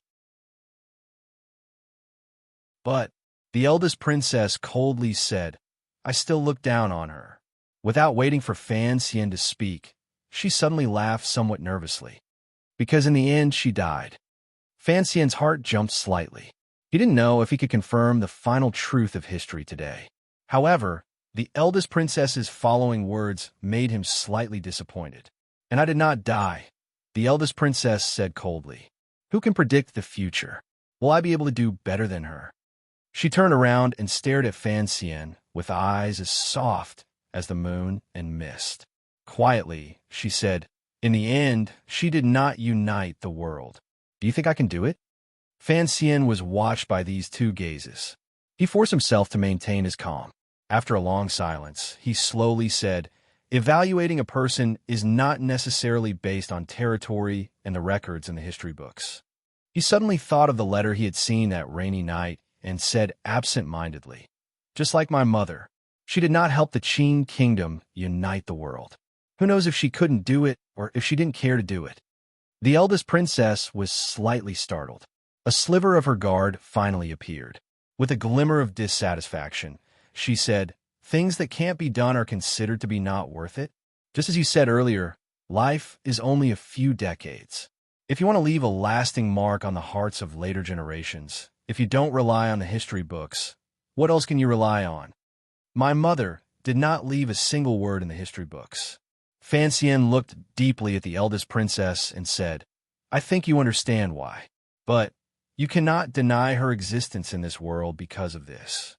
Regardless of whether it is the products of the palace treasury or the Overwatch Council, they're all telling the world something. One day, the history books will be forgotten by people and the yellow paper will be swept into the trash heap. But the true changes to this world will always be preserved. After the eldest princess heard these words, she was silent for a long time. She then quietly said, You're right. I have not caused any true changes to occur in this world. She paused and then said self-mockingly, Other than causing the borders of the countries under heaven to continuously change, the land of the Qin kingdom has continuously expanded. Even if you conquer tens of thousands of li of rivers and mountains, you will still be a bun after death, Fan Xian said seriously. Although the eldest princess had mercilessly mocked him countless times earlier, he still said these seemingly trite words. The eldest princess no longer looked at him. She looked at the quiet scene in the royal palace and said, "Your way of thinking is different from most men in the world. Some men, it is because they are cowardly and incompetent that they gloriously say they have come to terms with it and are indifferent. However, for a man like you, who already has sufficient status and possibilities to not want to establish a career and leave a name in the history books, it is truly rare and cowardly." Fan Xian smiled and replied, "Perhaps Enji knows that he does not have this kind of ability. It is not always possible to see someone as talented and bold as the emperor." After saying this, he carefully glanced at the eldest princess. The eldest princess did not look at him. She looked at the corners of the royal palace. It was as if she had sunk into a strange emotion because of someone in Fan Xian's words. "I'm a person with a strong desire for power," she said after a long silence. After a long silence, she said, "But this doesn't mean that I like things like power. I only need power to achieve a certain wish, and this wish is something that you people can never understand." Fan Xian lowered his head slightly. The eldest princess suddenly raised her hand and took in a few breaths of warm air. Her actions were as cute as a young girl's. She smiled slightly and said, "Women can also do things. I have always wanted to prove this point. Why is it that men always use women in this world? Why can't women use men?" The most beautiful woman in Qing Kingdom finally said to Fan Xian, "This is something I learned from your mother. I have said before that I looked down on your mother because, in the end, she still could not escape the fate of women being used by men. You can go. I am tired. There shouldn't be a second time for this kind of conversation." Fan Xian lowered his head and bowed. Out of the corner of his eye, he glanced at the soft curve of the eldest princess's side profile. He thought about the words the eldest princess had said and smiled slightly. He thought to himself that perhaps this was the unchangeable norm of the battle between men and women. Even if it was her, wasn't it also a reaction after being used by men and not being able to change? The eldest princess looked calmly at his back. She hoped her words would be able to plant that poisonous flower in Fan Xian's heart. Shortly after, she raised her head and looked at the night sky above the royal palace.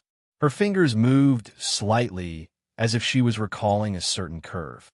Furrowing her brows, she wondered which palace Brother the Emperor would spend the night in. There was no pity, no emotion, no reflection. Fan Xian directly left Guangxin Palace. Under the light of the eunuch's lantern, he headed toward the front of the royal palace. His back was a bit wet, not because of fear, but because of some complicated emotion. He couldn't help but think of the first time he entered Guangxin Palace to massage the eldest princess. At that time, his 2 fingers had stopped at the temples next to her beautiful hair, constantly worried that he would be assassinated in the palace. Thinking about it now, Fan Xian at that time had been very naive in terms of politics. The present Fan Xian understood that politics was dark, dirty, and bloody. It was the most untouchable taboo in the world. However, from the moment he was born, he had been tightly embraced by these things. Thus, he had to do it more thoroughly than anyone else and hide it better. The eldest princess was very calm tonight. Fan Xian knew that just like how the gentler the smile on his face, the thicker the murderous intent in his heart, the calmer the eldest princess expression, the crazier she became. Walking toward the front of the city, Fan Xian watched the dim yellow lantern in front of him sway slightly. He was calm to the point of coldness as he analyzed everything he had seen and heard tonight. As for the poison the eldest princess wanted to plant, Fan Xian had actually planted a long time ago. He had just hidden it well. How crazy would the eldest princess be? Was it as his father-in-law in Wuzhou guessed? Fan Xian still didn't understand where to find such an opportunity. He suddenly remembered that the eldest princess had not mentioned a word about Lin Ruofu, who was far away in Wuzhou. Given Fan Xian's understanding of that old matter, The eldest princess might not necessarily be heartless toward Prime Minister Lin. Her actions tonight were indeed a bit strange. It looked like that woman had indeed changed in recent days. Substitute. Fan Xian furrowed his brows and quietly muttered to himself. He looked similar to the second prince. Strangely, he didn't look like the emperor at all.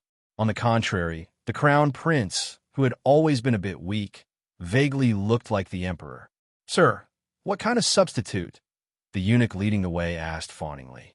Fan Xian smiled and said, "Trash." There was a special place to rest in the royal palace. It was far from the inner palace. A dozen years ago, when the emperor had been busy with government affairs, he often worked through the night to handle state affairs. At that time, the prime minister and officials also had to wait in the palace and often didn't have time to return home. Thus, the emperor had issued a special edict to vacate an area in the front of the city for these officials to rest. Presently, Qing Kingdom was in a period of peace and prosperity, and there were temporarily no worries on the borders. The palace was no longer as busy as before, and this place had been quiet for a long time, until Fan Xian moved in today. Before long, Fan Xian had already left the manor. Borrowing the shadow of the tall city walls, he moved forward silently like a ghost. He grabbed a handful of snow from under the palace walls and carefully wiped away the faint scent of sleeping incense on his fingers. Increasing his speed, he headed in the direction of the 9 pine trees. Traveling alone at night in the royal palace was indeed a very risky matter. However, Fan Xian knew that if he acted according to normal thinking, he would only move out in the dead of night when the defenses in the palace were the tightest. Although it was already night, there were still many people in the palace who had not gone to sleep. It was safer to travel unexpectedly at night. His destination was a corner of the royal palace, near the 9 pine trees. This area was still within the boundaries of the royal palace. It was where the washing station was when it was first built. Later, there were more and more eunuchs in the palace, and many residences were built along the washing station. Only then did it gradually become a place for eunuchs to live. The washing station also had a restricted entrance to the outside of the palace. Although it was still guarded by imperial guards, it was, after all, a place where eunuchs and serving girls lived together. It was crowded with people, so the security was much more lax than other places. The officials who took the risk to deliver items into the palace often went through this place. Fan Xian's contact with Shufeng Palace was basically through this channel. However, he was not going to sneak out of the royal palace tonight. He was going to see someone, to see Hongzhu.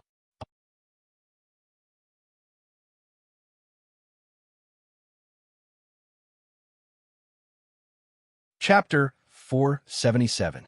The Qing royal family had always been very strict with the management of the eunuchs.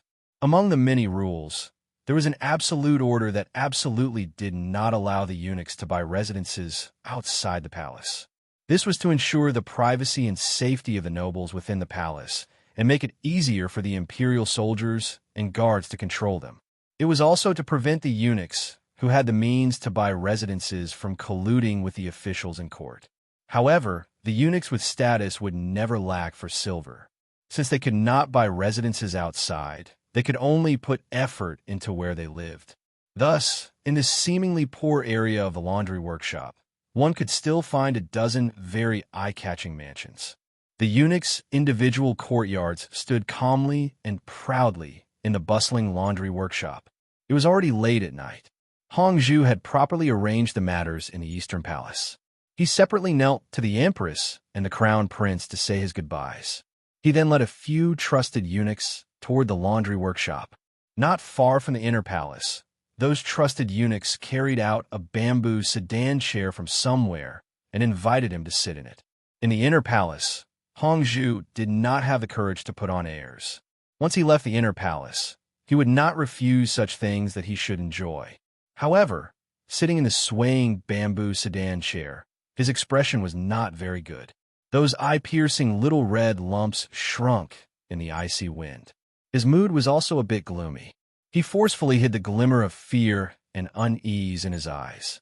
He said a few words to the eunuchs beside him and scolded them a few times, telling them to serve the two in the Eastern Palace well. The fear in his heart disappeared a bit because of the scolding. Only then did he feel slightly more at ease. Entering his own little courtyard, he muttered a few words and then entered the room. He sat on the round chair beside the Kong.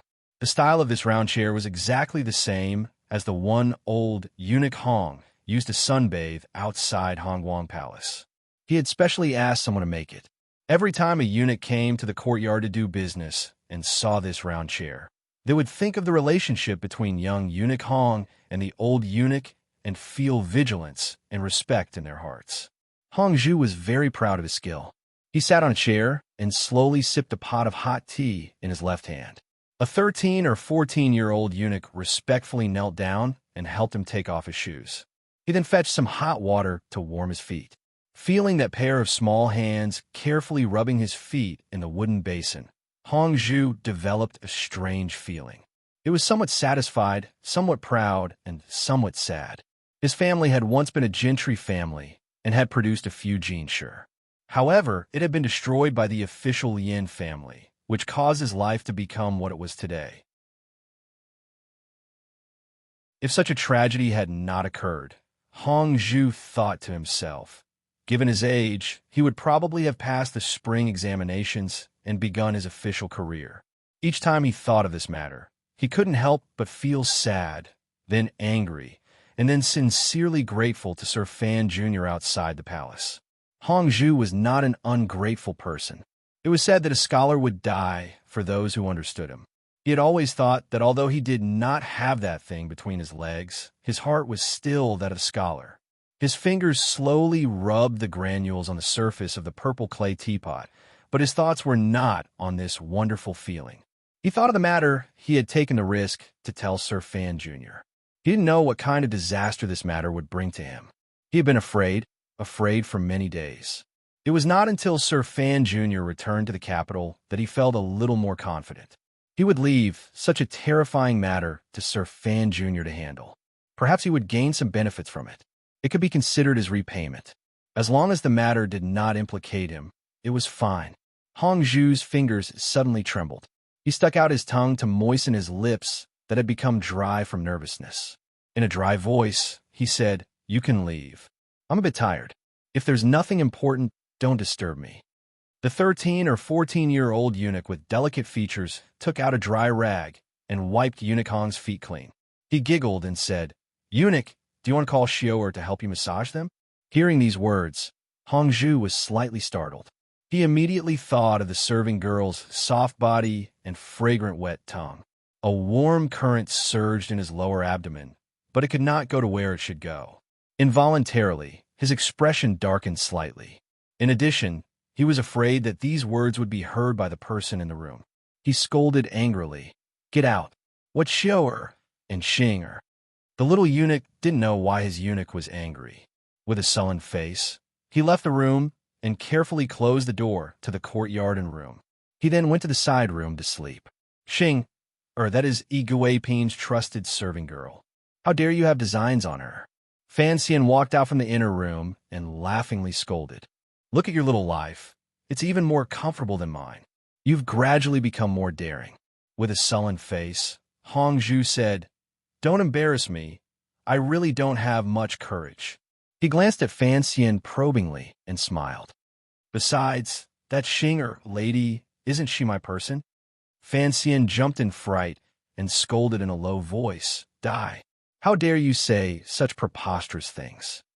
Hong Zhu smiled apologetically and closed his mouth. This little courtyard was to the southwest of the laundry workshop. The terrain was relatively quiet. Earlier, Fan Xian had circulated his zhenqi to listen. There shouldn't be anyone eavesdropping around. It was relatively safe and convenient to speak. He was afraid that Hong Zhu would be too shocked by that matter, so the moment he opened his mouth, he first said a few naughty jokes. He sat at the foot of the Kong. The lights in the room could not cast his shadow outside from this angle. Hong Zhu carefully looked around and lowered his voice. "Sir, I knew you were staying in the front of the city today, so I guessed. However, this place is also not safe. It's best to leave quickly." Fan Xian nodded and glanced at him. In a low voice, he asked, Are you sure? Hong Zhu's expression immediately changed. His lips trembled for a while.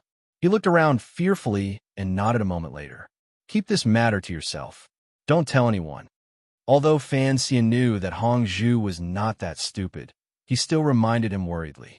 Furrowing his brows, he said, even if you cover it until it's rotten, don't talk too much. When you're sleeping, it's best if there's no one beside you, not even that Xiaoer. Hong Zhu shivered and thought to himself, F***CK, this is too extreme. Who can control something like sleep talking? In reality, Fan Xian was also a bit angry at this moment. There were too many things to consider in between how to turn this hot potato into a stone that could hit people. His main purpose in visiting Hong Zhu tonight was to confirm this matter face to face. The follow-up arrangements could not be made carelessly right away. He was silent for a moment and then said in a low voice, regardless of what you do next, there's one thing you have to remember. First, you have to remove yourself from this matter. Don't let anyone find out that you have anything to do with this matter. This is the first condition, Fan Xian said seriously. As long as there is even the slightest possibility that it involves you, then don't move. Hong Zhu nodded silently.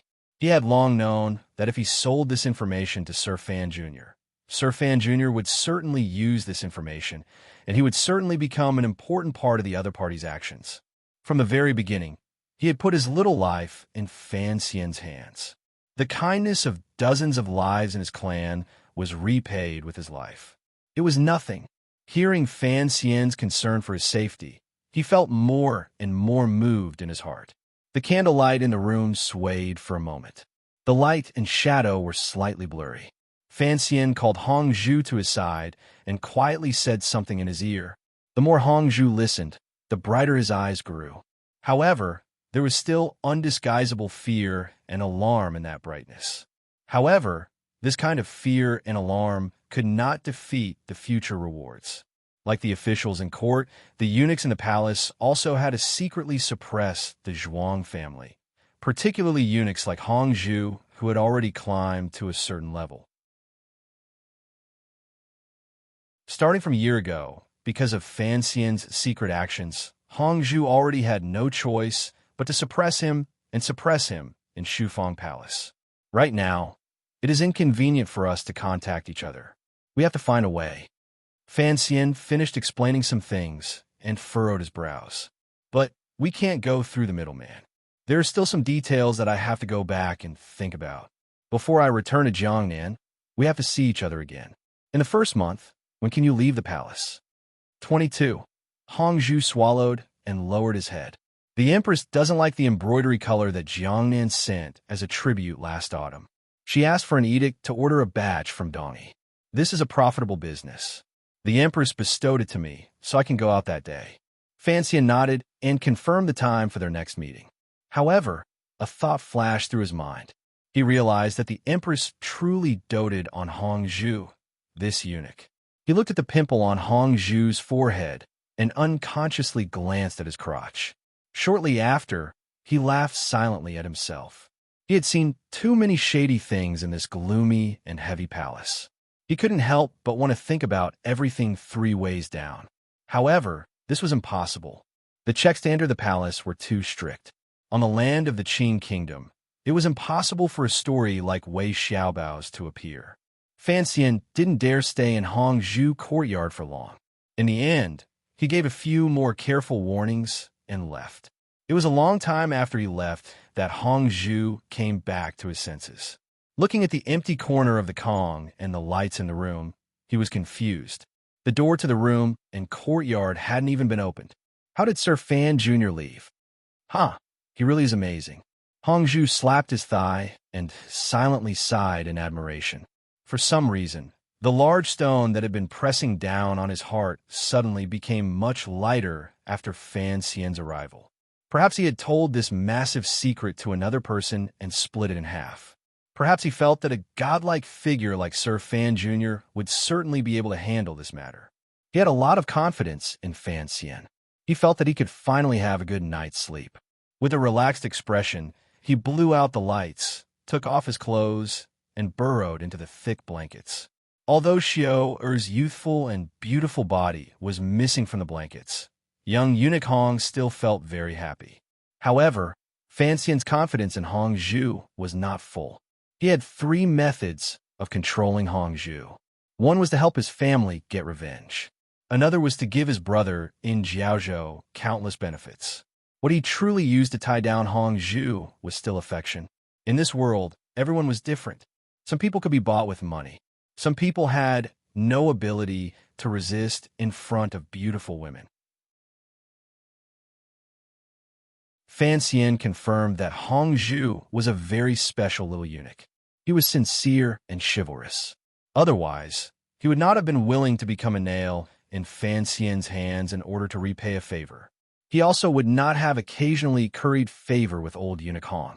However, a person's personality and nature would always change according to the environment they were in. Hong Zhu was no longer that bitter child running for his life in the mountains. He was also no longer a little eunuch who was bullied by others in the palace. He was the head eunuch in the Eastern Palace. He was deeply favored and trusted by the Empress, the Emperor's favorite, and the eunuchs and serving girls in the palace fawned on him. Circumstances changed one's temperament. Vanity could melt one's bones, and greed could cloud one's heart. Who knew if, in the future, he would not be unable to resist the temptation of profit and quietly lean to the other side? No one knew that Hong Zhu was one of his people, so it would be very easy for the other factions to accept him. If they were playing around, of course, Fan Xian would be happy with this state. If Hong Zhu really did something, there was nothing he could do. Fortunately, he had this secret. Fan Xian was very grateful for this secret. Regardless of whether or not it could bring him any benefits in the future, at least this shared secret could make it so that Hong Zhu would never be able to leave him again, at least until the eldest princess and crown prince fell from power. Returning to his residence in the front corner of the royal palace, Fan Xian carefully confirmed in the darkness that the little trap he had set when he left had not been broken by anyone. It looked like no one had come to disturb him in these short hours. Stretching out a finger, he brushed away the strand of black hair and rubbed something on the noses of the 2 sleeping eunuchs. He then sat on the bed and took out a bottle of royal wine he had picked up along the way. He sprinkled some by the side of the bed and sat in a daze for a while before falling asleep. Sitting in the carriage, Fan Xian couldn't resist turning his head to glance at the thick red walls of the palace. Unconsciously, he wanted to get as far away from the royal palace as possible. He had entered the palace too many times. Each time he entered, it was like the first time he entered the palace to visit the various ladies. He could feel that cold feeling. It had nothing to do with the weather. It was just cold, thin cold. He hated this smell in the royal palace, so he hated staying in the royal palace all the time. He sympathized with the emperor who had always been locked up in the royal palace. For the same reason, he did not want to be emperor.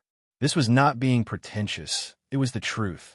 In his previous life, a post on a certain forum had described the inhuman pain of the emperor's occupation. Thus, Fan Xian wanted to maintain his right to choose his own career.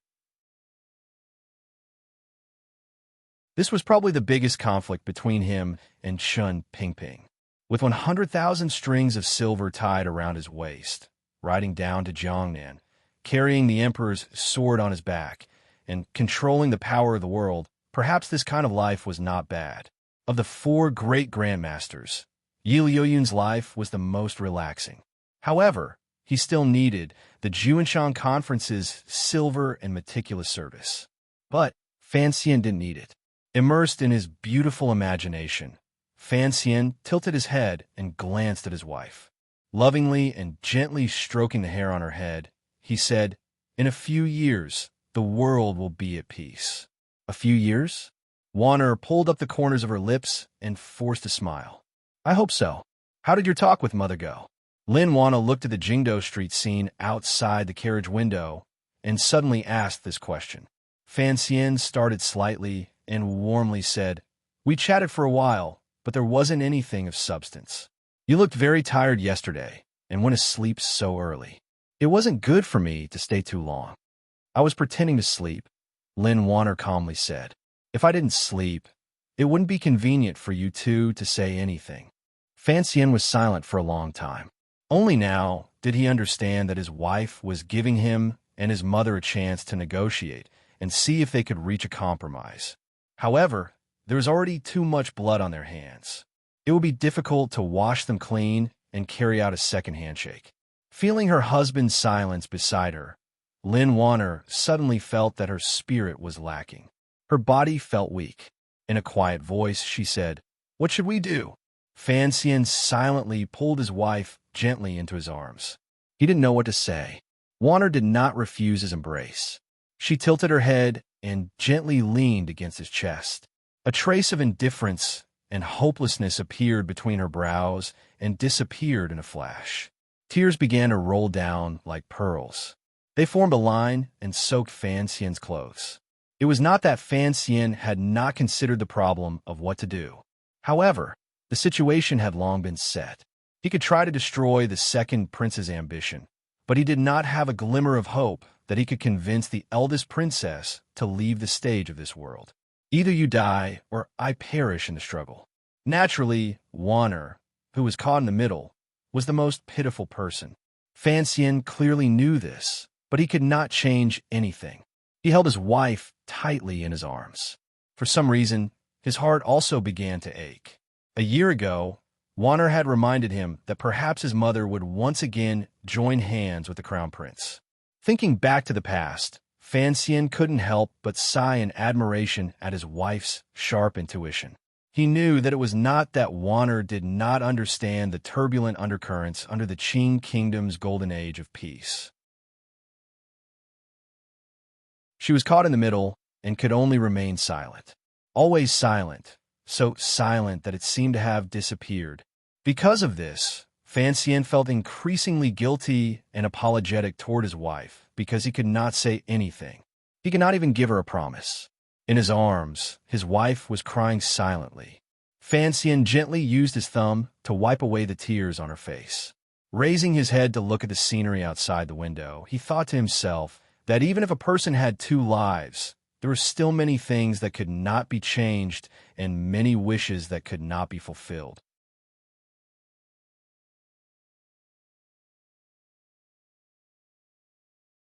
Chapter 478. This was the first time in Fan Xian's 3 years in the capital that he had planned something on his own. He didn't have the help of the old men or Yin Bingyin's plans. However, he could still use the Overwatch Council's enormous intelligence network and the enormous files and resources accumulated over the years to begin extending the tentacles of a conspiracy from outside the royal palace into the royal palace. The pressure was great, but he had to learn to endure it. In the process of preparing for this matter, it wasn't that he hadn't considered telling the truth to his father and Chun Pingping. However, the thoughts of these two elders were truly difficult to fathom. No one knew how loyal they were to the emperor. He also didn't know whether or not such a conspiracy that would throw the royal family into chaos would be forcefully suppressed by these two elders for some reason. Thus, he chose to move forward in the dark alone.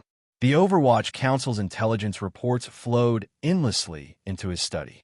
In order to avoid drawing the attention of those with ulterior motives, Fan Xian used an ingenious name.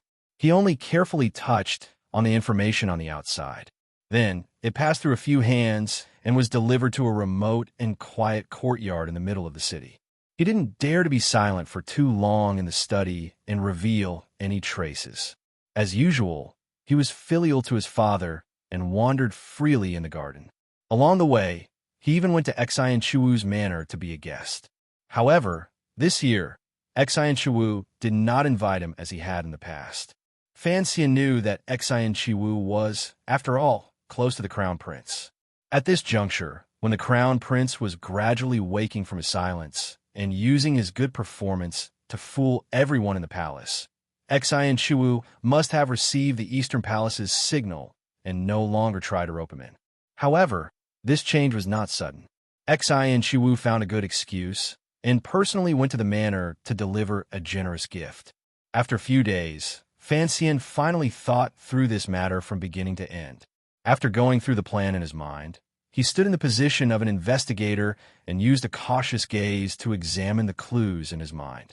He confirmed that the royal family's investigation from top to bottom would not involve Hongzhu and would not implicate him. Only then did he feel slightly more relaxed. On the 7th day of a new year, Fantasia, who had been cooped up in the manor, pestered his brother to go out for a walk.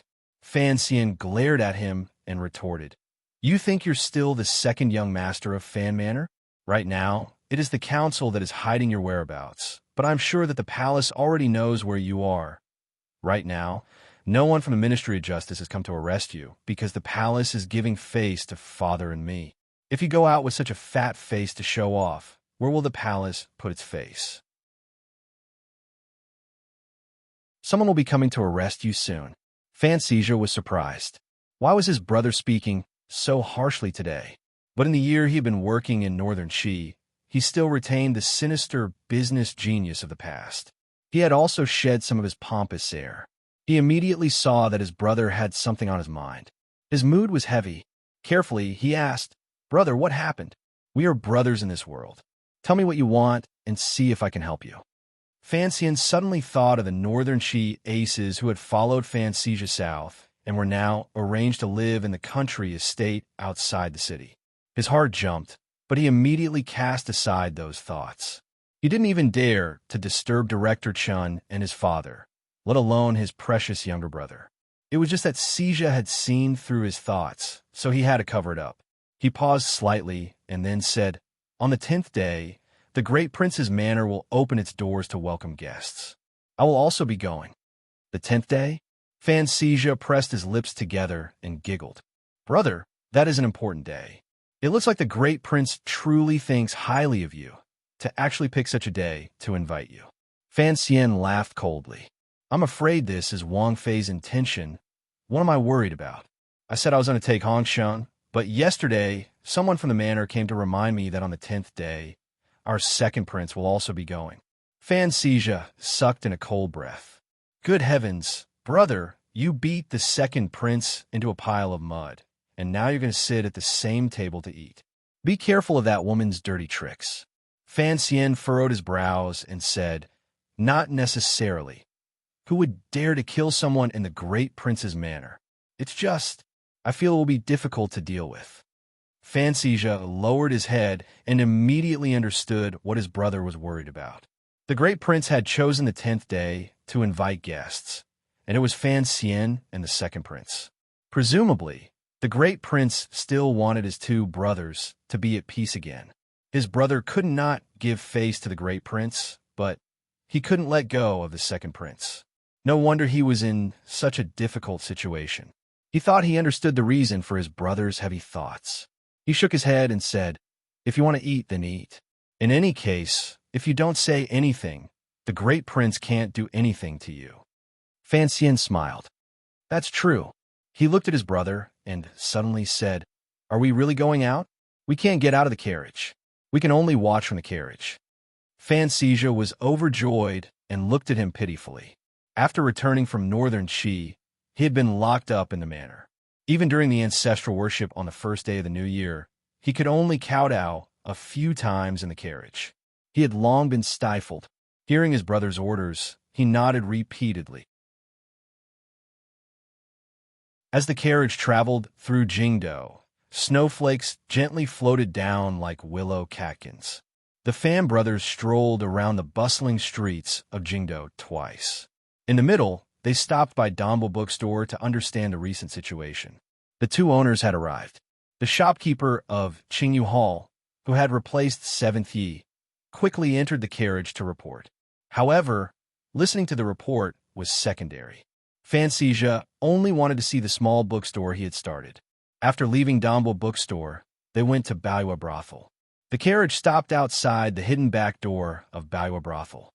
Fantasia tilted his head and looked at the 3-story building. His young face was full of the sigh of an old man.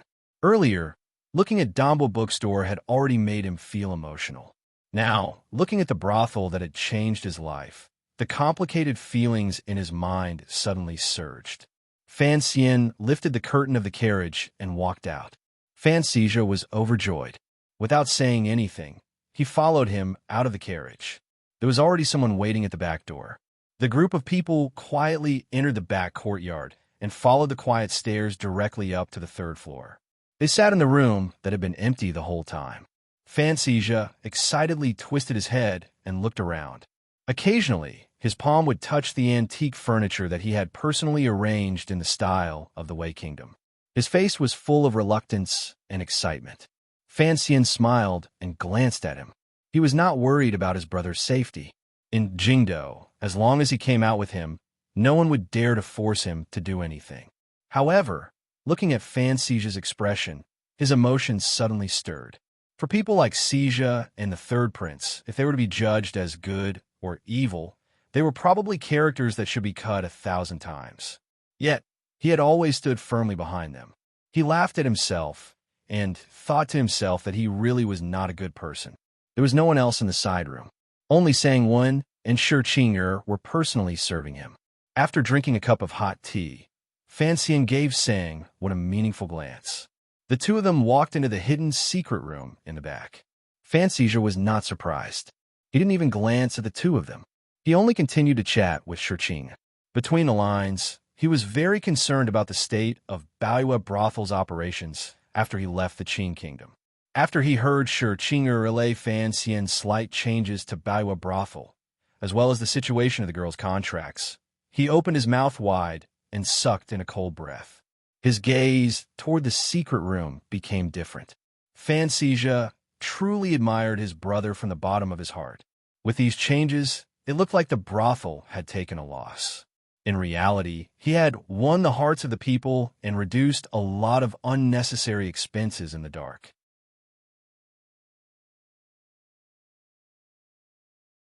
He shook his chubby face and secretly sighed in admiration. I only know how to earn silver, but my brother knows how to win the hearts of the people. What Fanxian wanted was the loyalty of his subordinates. Other than sucking in the silver of the nobles, the most important use of Baoyue Brothel was to gather intelligence. This kind of work could only be handled by Sang-Wen, who was loyal to him. Have you been to Qing Garden recently? Fanxian looked at the gentlewoman and seemed to ask casually. Sang-Wen shook her head. No. Fanxian nodded. Sang-Wen was his direct subordinate. As long as the old Chun cripple didn't say anything, the rules of the council and corresponding workflow would not be able to interfere with her actions. How is the preparation of the things I want coming along? Sang-Wen took out a sealed craft paper bag and handed it over. The intelligence regarding the embroidery bureau is very easy to obtain. However, the matter you want to investigate is not easy to start with. She forced a smile and said, the medical officials of the Imperial Academy of Medicine are all old men. Why would they go to a brothel? If you really want to investigate the Imperial Academy of Medicine, I think it would be more convenient to start with the council. Fanxian shook his head and said, I said earlier that this is a private matter. It cannot go through the council. Also, the Imperial doctors are all old men. But what about their disciples?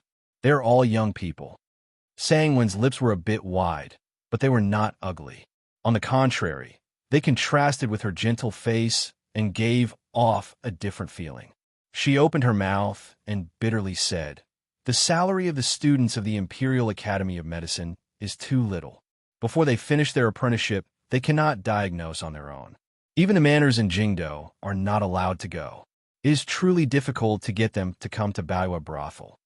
Fanxian took out the file from the craft paper bag and narrowed his eyes to look at it closely. Relying on his extraordinary memory, he forcefully memorized most of the key contents on the file and handed it back. Sang-Wen took out a brass basin and carefully burned the file and the craft paper bag in it. She only stood after she had burned everything to ashes.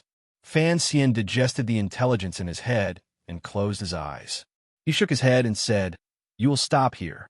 Sang-Wen bowed slightly and said, yes. Fanxian took his brother and left Baoyue Brothel. However, he did not stay in the manor. After sending Sija back, he once again sat in the black carriage. He thought in the carriage. Regardless of whether it was the intelligence the Overwatch Council had obtained from the outside or the bits and pieces of information Baoyue Brothel had grasped, he could only come to a relatively vague conclusion. The Crown Prince's change had indeed begun half a year ago.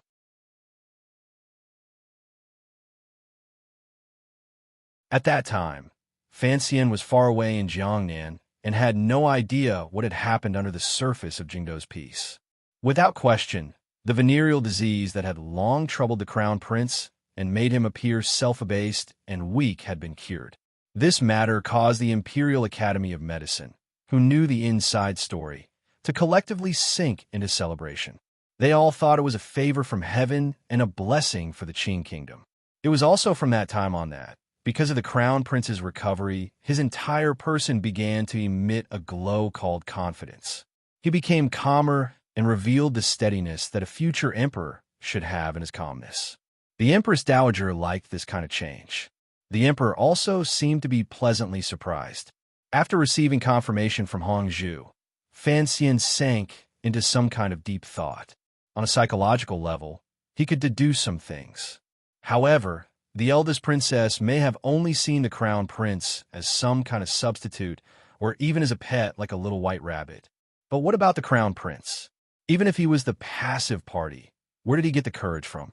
Regardless of whether it was the crown prince's cowardice and arrogance in the past or the current crown prince's steadiness and self-control, neither should have the courage to do such an absurd thing. Although it was beneficial from a political standpoint, the crown prince still did not seem like someone with this kind of courage because he was not crazy enough. Thus, before he came to an agreement with Hongzhu, the first thing Fan Xian did was investigate the cause of this matter. He felt it was truly strange. The carriage jolted. Fan Xian's brows were furrowed tightly.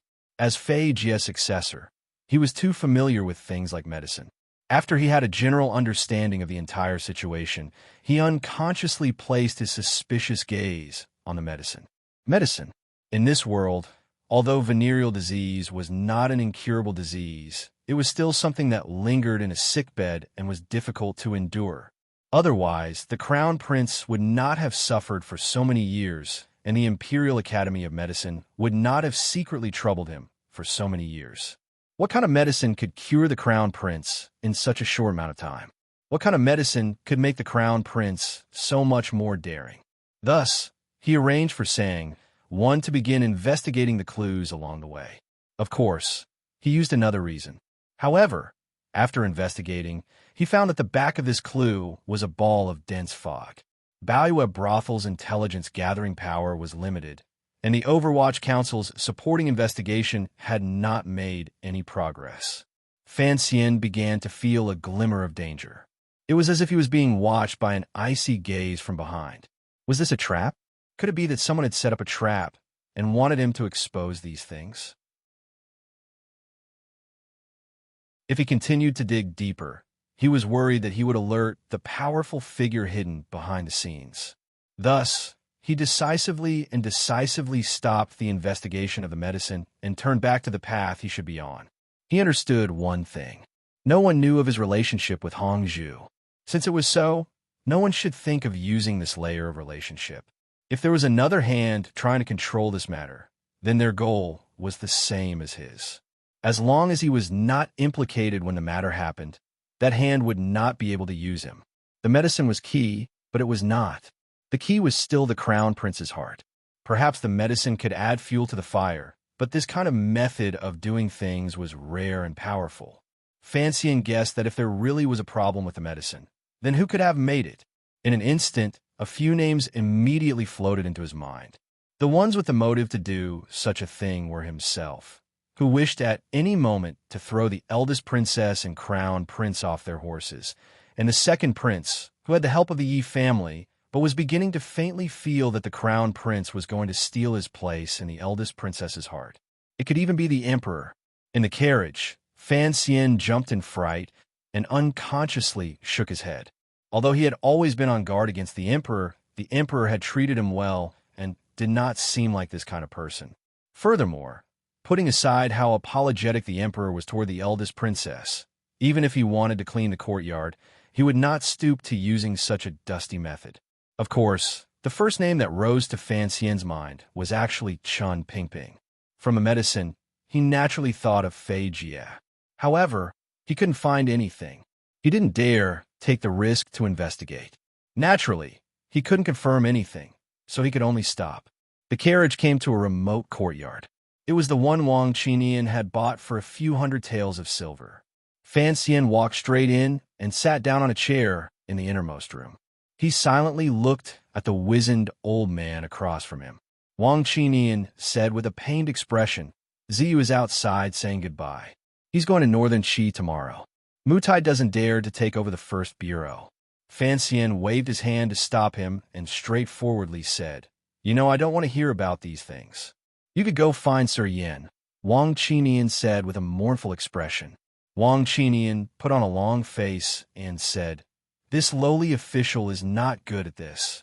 Besides, this is a crime punishable by the death of 9 generations." Fan Xian glared at him and said, "What crime is there? It's not like we did it." Wang Qinian glanced at him fearfully. He thought to himself that even if it wasn't the extermination of his entire family, if the people in the palace found out about it, even if he, the Overwatch Council's 2 wings, could fly, he would probably not be able to escape death.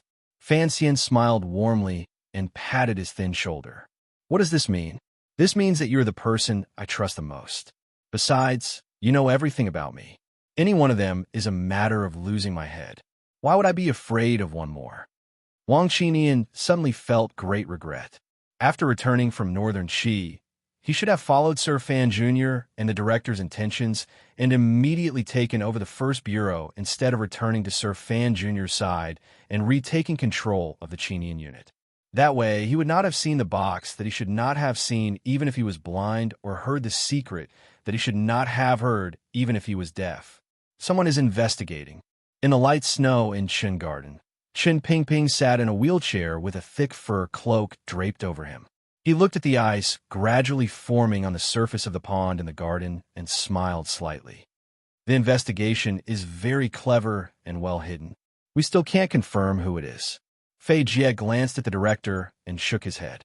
"There are still 3 months until the scheduled time. I hope there won't be any trouble."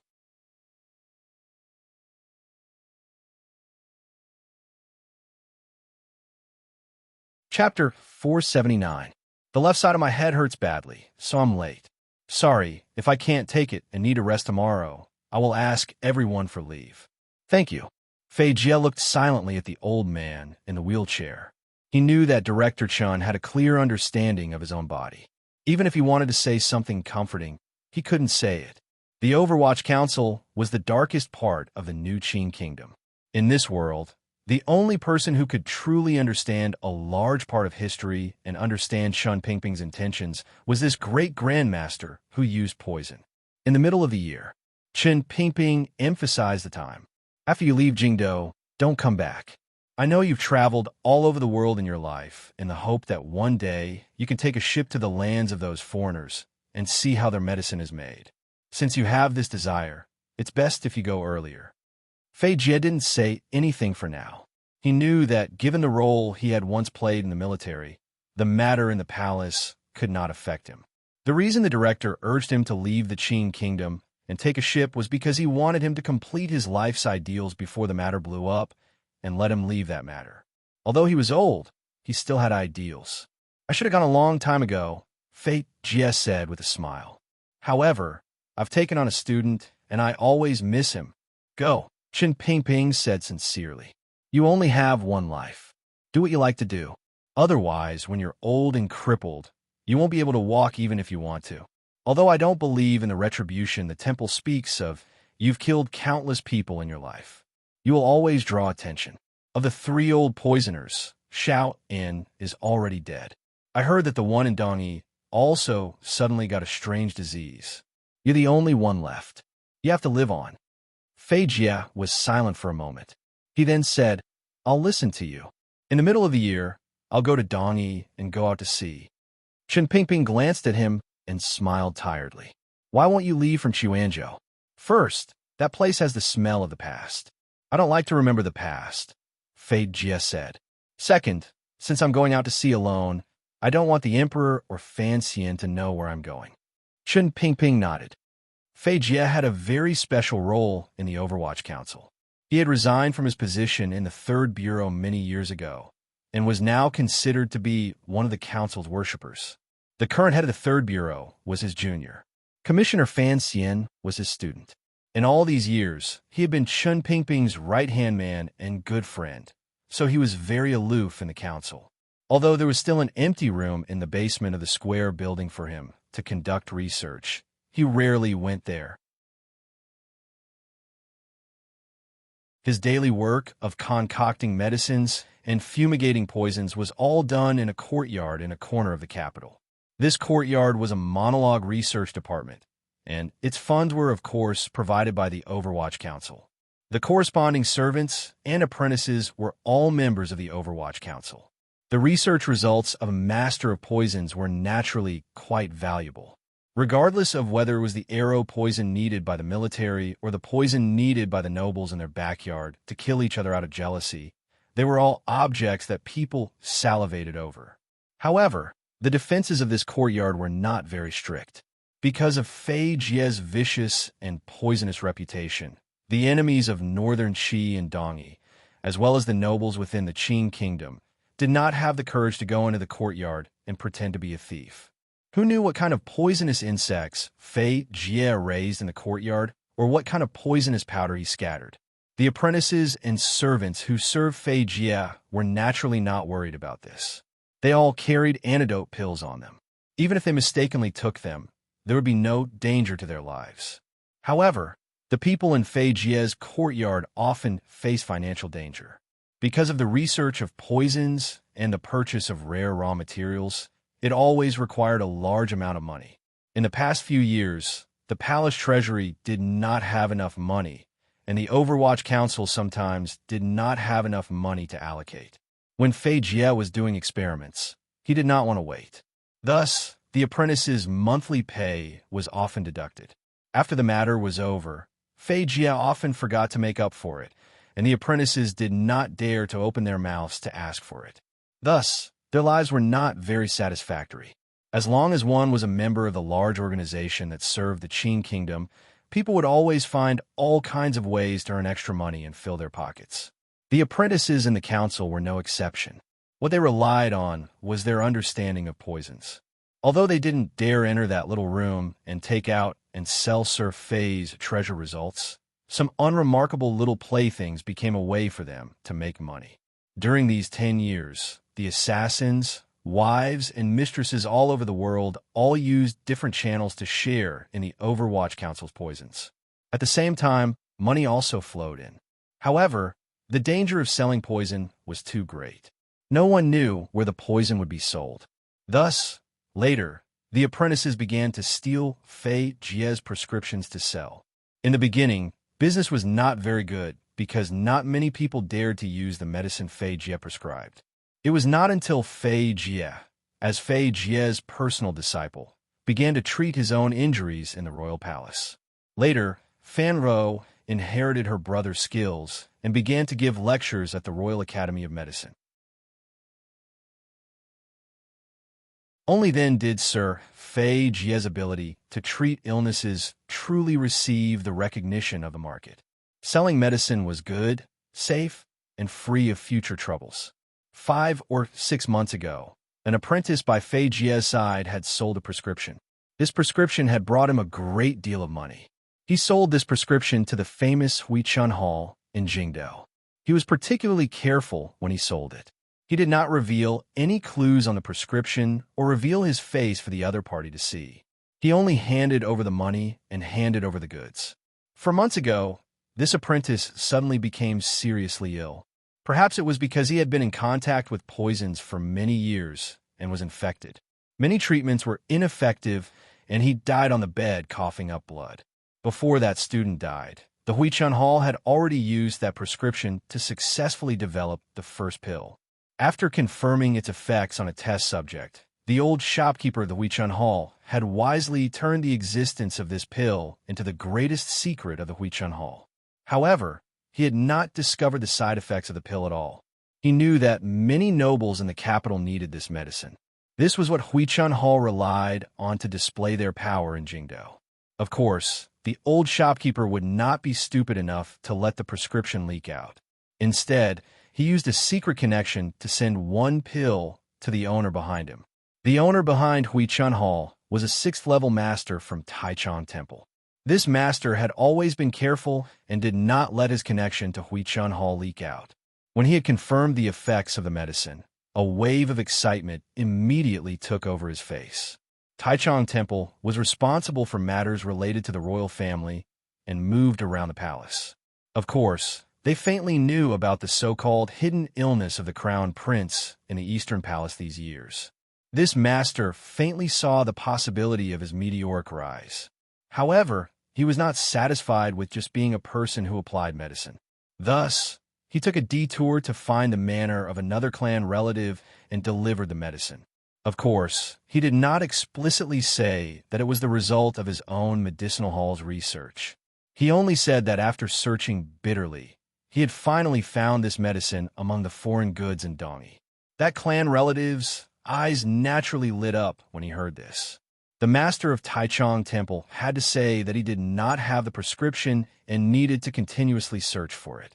He calculated clearly in his heart. As long as this medicine remained in his hands, the noble in the Eastern Palace would always need him. Then, his present and future prospects would naturally be vast. The clan relative knew what the master of Taichung Temple was thinking, but did not expose him. He stroked his beard, smiled a few times, and said a few words of praise. He only said that he would take the medicine and would not say that the medicine would be sent to the palace. They both knew this. From then on, the miraculous pill, personally developed and refined by the old shopkeeper of Huichun Hall, was sent through the efforts of the master of Taichung Temple, who worked hard to find it, to the manor of the clan relative who needed the medicine to replenish his strength. Then, through a secret channel, it was sent to the royal palace. Accompanied by tea, it was sent into the crown prince's thin lips. 1 pill every 10 days. It had never stopped. All of this was done in secret. Even if someone investigated, it could be broken at any time on a certain line. However, no one on this line knew that from the beginning, all of the relationships and possibilities on this line had been calculated by someone else. They thought it was secretive and everything was in their control. They did not know that they were actually pawns being controlled by someone else. In the little courtyard, Fan Xian left behind Wang Qinian, who was deep in thought, and walked to the side of the well. Deng Zi, you had been waiting outside the entire time. Seeing that he was here, he quickly came up to report. A glimmer of reluctance and a bit of nervousness naturally appeared on his face. Tomorrow, he would head far away to northern Qi to take over Wang Qinian's position as the head spy in the north. Although this position was nominally under the jurisdiction of the 4th Bureau, it had always reported directly to the director or the commissioner. It was a very important position. After Yin Bingyin was Wang Qinian, and after Wang Qinian was him. He knew that his ability was not in this area. He was afraid that there would be a large gap between him and the other 2 officials in the north. Thus, he sincerely asked Sir Fan Jr. for advice on the matters he should pay attention to on this trip. Everyone under heaven knows that you are my trusted aide, Fan Xian warned. This cannot be hidden from the northern Qi people, and there is no need to hide it from them. However, you're not like Wang Qinian, who can throw off the brocade guard behind him at any time, so you have to be more careful than him. He paused, and then said, So, you have to get used to playing the role of a diplomatic official. There are many kinds of spies. Sir Yin Jr. was a secret spy, and Wang Qinian was half light and half dark. You can only be an open spy. Unless there are special circumstances, do not use the network in the north. You are careful enough. There's a lot of information that actually does not need to be secretly inquired about. You only need to attend a few banquets and chat with the nobles of northern Qi, and you will be able to find out. Deng Ziyu was slightly startled. Sir Fan Jr.'s new way of speaking immediately opened another door in his mind. Spies could it be done without eavesdropping? Right now, the 2 countries have a honeymoon relationship. Fan Xian smiled slightly. Fan Xian smiled slightly and said, Everything is based on this. Don't embarrass the northern Qi people too much. Deng Ziyu nodded and asked, Then how do we sort out the network in the north? My identity is too obvious. You said it earlier, it is not easy for me to get in touch. Lin 1 or Lin Jing. Right now, he should still be in Shanjing. He is an old man and will tell you what to pay attention to. Fan Xian thought for a bit and then said, I have already told you in private about the first level. However, don't go to that place. If there are any instructions, go find Sija. He has a business network under him. It is more convenient to send messages to the first level. Deng Ziyu knew that the first level was the oil shop that Sir Fan Jr. had privately mentioned a few days ago. He thought that Sir Fan's arrangements were appropriate and nodded. If there is a private message for me heading south, go from Xiam Mingji. Fan Xian thought for a bit and then said, Baoyue Brothel's branch in Shangjing is about to open. At that time, I will have them contact you. Deng Ziyu thought that Sir Fan had already arranged everything, so he did not need to spend too much effort. Fan Xian looked at his calm face, but a faint apologetic feeling welled up in his heart. Having Deng Ziyu reveal his identity and go to Northern Qi was actually to make it inconvenient for him to come into contact with Northern Qi's spy network. It would give his brother a chance to extend his hand inside and, at the same time, allow Baoyue Brothel to mix in. Deng Ziyu had never doubted Sir Fan Jr.'s intentions, but Fan Xian had an absurd thought. He wanted to see if he could turn the entire Qing Kingdom's Northern Qi spy network into his own eyes and ears. This network was too important for Sija's business and his own dealings with Northern Qi. He gently coughed and then said, On this trip north, I will take 300 Black Knights to escort you through Tsangzhou. Naturally, there will be Northern Qi people to meet you there. Other than court matters, the most important thing is that you bring me alive into Shangjing. After entering Shangjing, don't find anyone else. Go directly to the Temple of Tianyi Dao to find Haidang. Listen to her arrangements for the rest. Fan Xian raised his head and glanced at the bare-chested young man chopping wood in the corner of the courtyard. The young man's life was full of vigor, but there was still immaturity between his brows. It was impossible to tell how old he was. Deng Ziyu followed his gaze and furrowed his brows. Haidang can arrange it, but after the Northern Qi people find out, will they have any thoughts? Fan Xian's expression was calm as he said, The Northern Qi people's thoughts have nothing to do with us. I'm just sending him over. Deng Ziyu hesitated for a moment and then said probingly, But if you return him to see Lily, how will you control him in the future? He was Fan Xian's trusted aide, so he knew the story of how the commissioner had forcefully taken this young man from the director. He also knew that this unremarkable young man, who had been locked up in the little courtyard for almost 2 years, was actually the younger brother of the current Northern Qi imperial consort, Si Lily. There are many ways to control him. Right now, I don't need this method, so I might as well be generous. It will be more comfortable for everyone to work together, Fan Xian said with a smile. In his heart, however, he was thinking that the interest between him and Northern Qi had long been intertwined. Whether a hostage was there or not, it didn't make much of a difference. Si Lily's brother had long lost the importance he once had. Deng Ziyu no longer had any objections. Fan Xian waved his hand and summoned the young man over. Looking at the unfairness and hatred that had yet to be smoothed out on the young man's face, he warmly said, You are about to go to Shangjing. Is there anything you want to buy for your sister?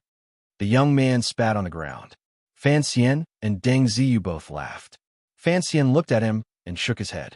After you go to Shangjing, change your temper. I don't want you to cause trouble for your sister. Also, don't blame me for locking you up for 2 years. You also know about the problems of your past. If I hadn't locked you up, you would probably be long dead. After you go to Shangjing and see your sister, remember to say hello to her for me. Suddenly, he thought of the journey he had taken with Si Lily in the same carriage 2 years ago. His thoughts wandered slightly, but he immediately calmed down and said, Say thank you for me. The young man didn't quite understand and scratched his head. He had only seen Fan Xian a few times and had always been locked up in the courtyard. He didn't know the rumors outside, but he knew that this young noble was certainly an important official in Qing Kingdom. However, he seemed a bit too young. He was a bit surprised that this noble surnamed Fan seemed to be very familiar with his sister, whom he hadn't seen in a long time. It was as if they had a friendship. Hearing this person say this, was he really supposed to be grateful to him? The young man scratched his head again. When the sky darkened, Fan Xian and Wang Qinian left the courtyard and got into the carriage. In the carriage, Fan Xian looked forward and smiled mischievously. Lao Wang, your house is also in this area. Why haven't you invited me to sit? Wang Qinian looked at the smile on his face and felt a pang in his heart. He remembered when he had peeked at the love letter between Fan Xian and Haidang and Fan Xian's last threat. In a trembling voice, he said, Sir, my daughter is still young. Let's wait a few more years. Fan Xian paused and almost spat out a mouthful of blood. He glared angrily at the old man and thought, what kind of beautiful girl can you give birth to with your appearance? It was just a joke. However, under Wang Qinian's heavy worry, his ability to be a supporting character had clearly decreased. The carriage stopped at the back door of Wang Qinian's house. There was no one in the carriage, but there was no one in the manor either. Two commoners with ordinary faces wearing coarse cotton jackets appeared in the alley opposite the manor of an imperial relative in the south of the city. The two of them had their hands in their sleeves and were half crouching on the ground chatting. However, the content of their conversation did not seem very casual. It's this family. Almost all of the Empress's relatives have died. This is a very distant relative. What's the use of knowing? You're tuning in to the Romance Rendezvous YouTube channel. We're so grateful for your support, and don't forget to subscribe to join us on this incredible journey through captivating stories. Your generosity through donations truly makes a world of difference, as it's the primary source of revenue that allows me to expand and enhance this channel for you. Thank you from the bottom of my heart for being a part of this adventure.